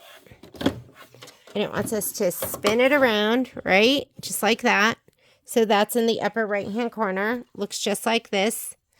And then move the binding loop up above the project until it creates a vertical line parallel with the binding placement. Line at the corner. The binding will look like a backwards L. Finger press. Okay, I can do that. Here we go. We're just going to take this and fold it back like this. So we have a 45-degree right here. And that this is, we're going to line this edge up with this blue edge.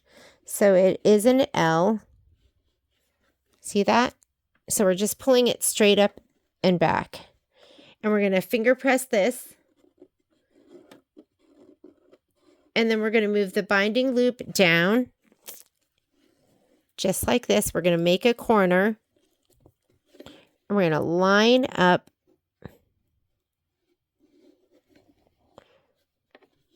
So now you have a nice corner here. And this is going to line up right here. So move the binding loop down to create a fold at the corner of the project. The fold should align with the binding placement line. And then we're going to put a piece of tape right along here. So let's go ahead. I'm lining up the raw edge. And we're going to put tape down. Remember, don't stretch. Whoop. Whoop. Hang on there.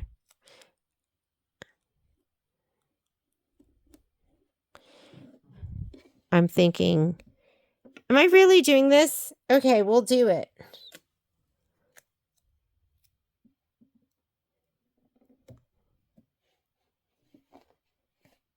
I guess it's another way. And I'm lining this up, the raw edge.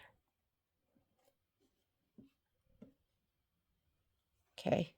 Am I supposed to tape over the pom-pom too? Looks like it. Here we go, right over the pom-pom. Along the binding place, tape in place exactly as shown. So I taped along that whole edge.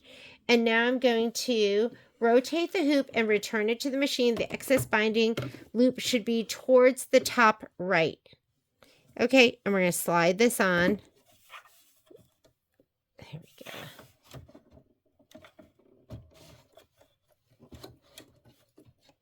I'm going to slow down my machine at this point because if things go awry, I want to be able to stop it. I'm going to go all the way down to 400. I never stitched that slow, but I'm piecing right now. I'm slowing on my binding with embroidery, which is new and different for me. Okay, stitch the left binding.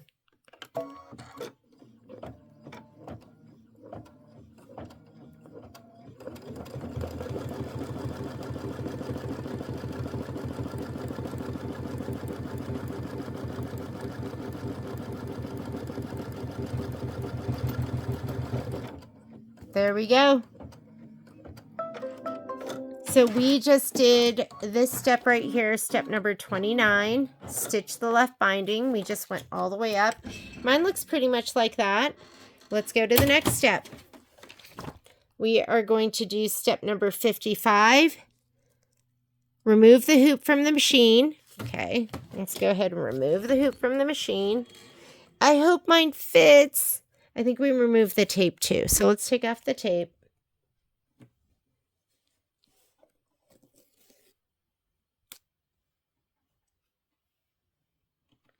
Remove the hoop from the machine.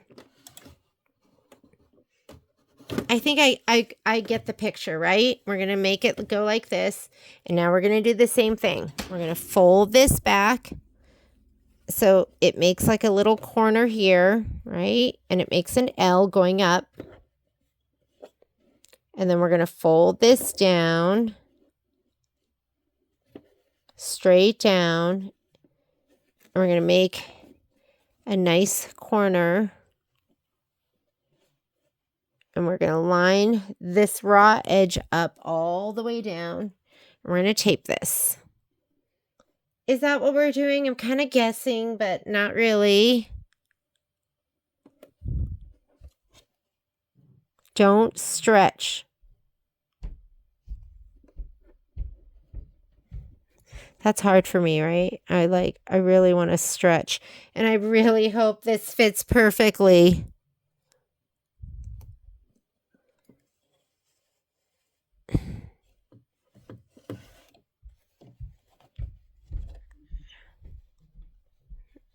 I'm going to tape this all the way down. Here we go. Okay. Let's put it back in the machine. Okay, here we go.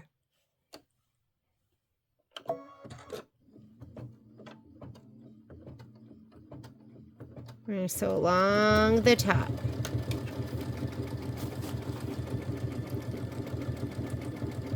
And I think it's important to slow your machine down.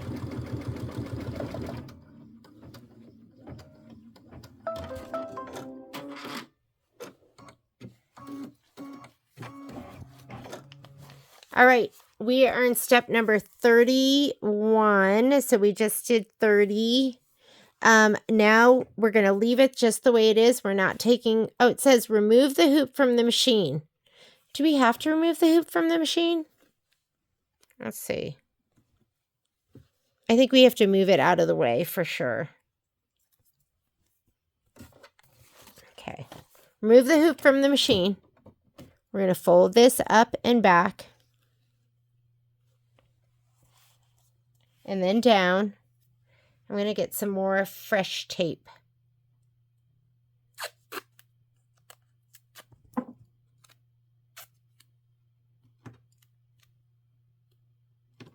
Okay. Fold it up.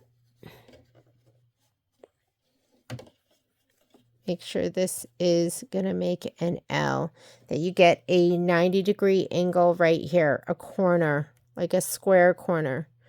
Fold it up as far as you can go. This won't let you go any further. That stitch in the corner, then fold it down. Don't stretch it. Line up the raw edge with your blue outline or whatever thread you used. I'm glad that I used that blue. It's easy to see.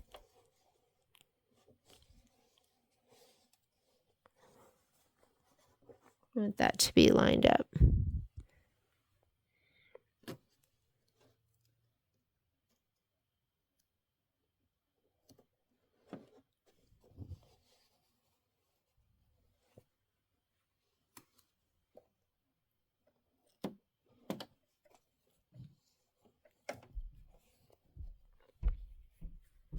And you kind of have to like baby it right here at this corner. This is going to be where I think, this corner right here, we're going to have to watch that as it stitches to make sure this doesn't pull in at all. I'm going to slide my hoop on and I'm going to let it go nice and slow.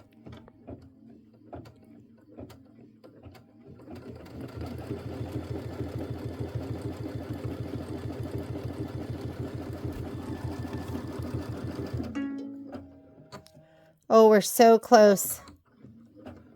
I'm going to see if it'll make it just to that corner.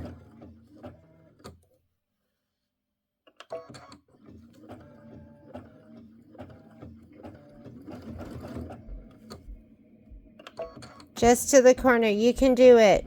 I know you have enough thread.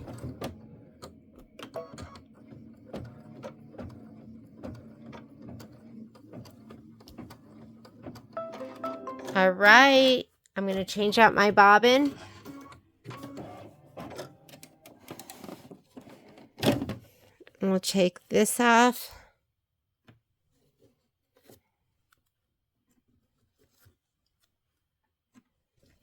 Let's put a fresh bobbin in. I'm worried mine's a little baggy. We'll see. Okay. We need to, that was step number 31. Gonna turn the page. Okay, step number 31. We did that, carefully remove the tape. And now we have to create our last corner. Yikes! Okay, I'm going to fold this up or fold it diagonal.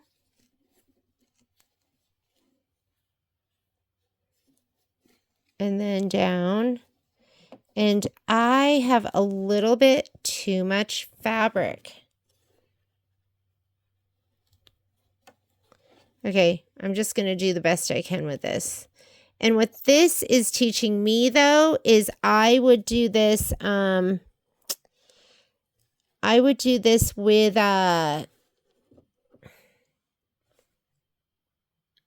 I would have done it a 1/4 inch shorter. So instead of 34.5, I would have done 34.25. I think mine would be perfect. But I have a little bit of bunch on the top that I hope I'll be able to resolve. So we'll see. And I don't know, this is kind of, to me, a risky way of doing binding. So mine's going up and over a little bit.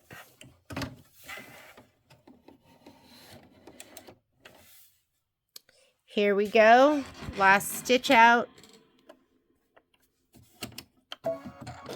I am a 1/4 inch too, I have a 1/4 inch too much fabric.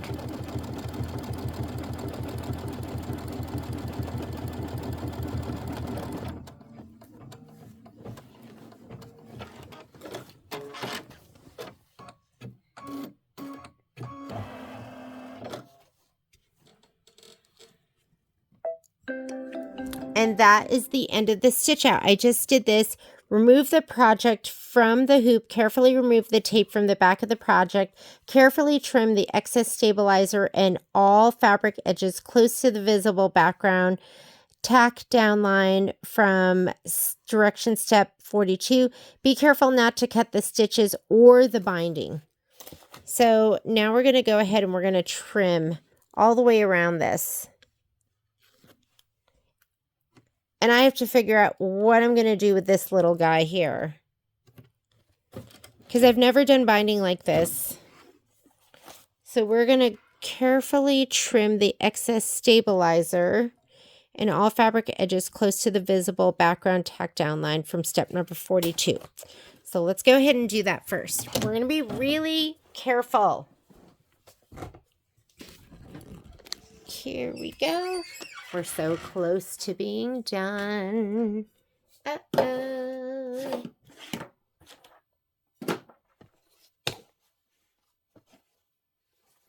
How much did I cut off? I'm going to tell you, I feel like in class, I'm going to want to just put binding on the regular way.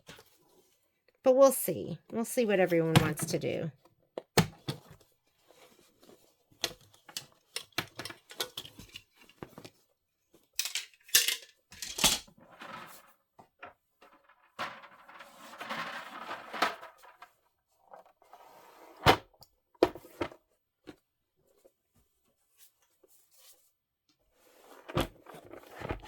All right, let's trim her up.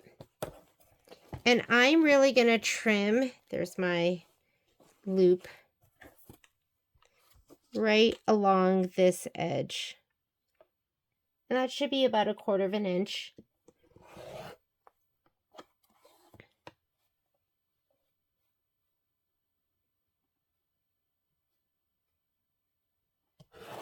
And I'm really trying to line up my my ruler, my 1/4 inch, with the stitch.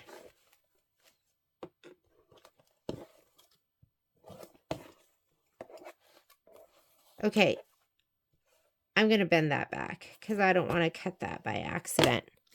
And my head's going to be in the way because I'm trying to get my ruler on that stitch line too.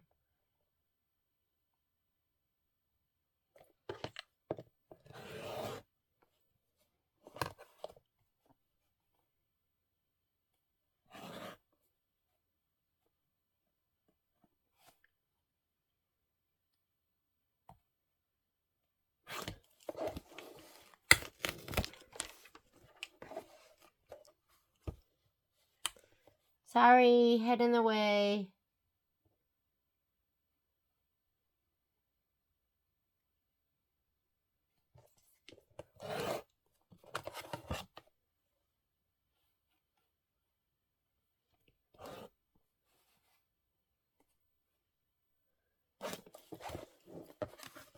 Because I don't want it to be too far in and have too much fabric going around.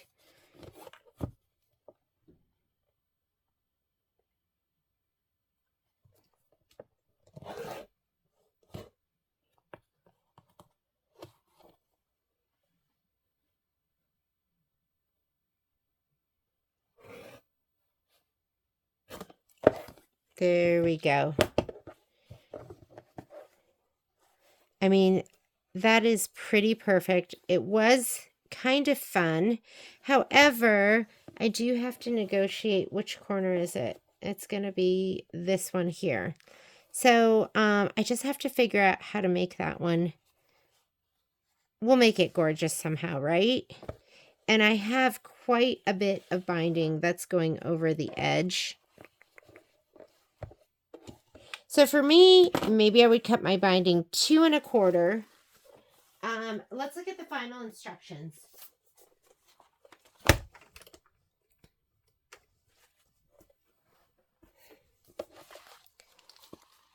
Carefully trim. Now it says press the binding flat around all the 4 sides. Flip the binding over towards the outside of the project. Beginning towards the center of the project, press the binding towards the outside edge, avoiding the corners. Press all 4 sides.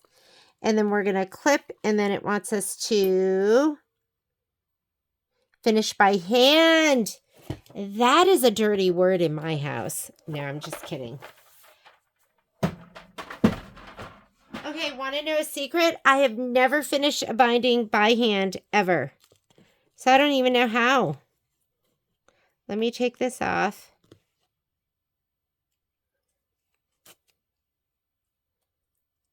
Let's see.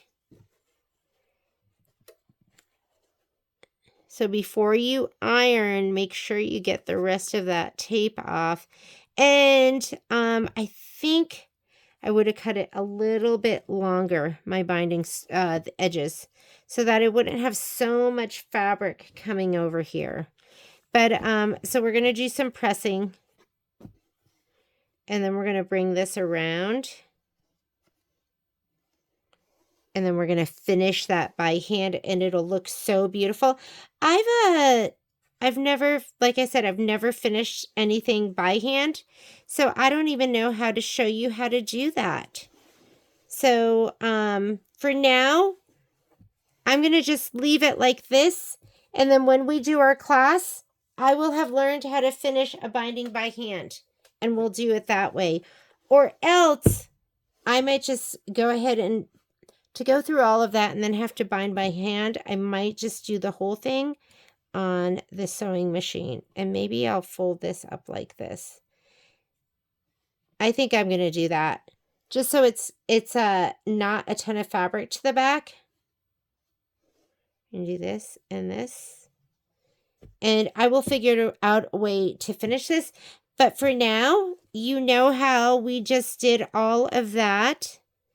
And this, let's just pretend this is our finished snowman, hot pad, adorable little guy.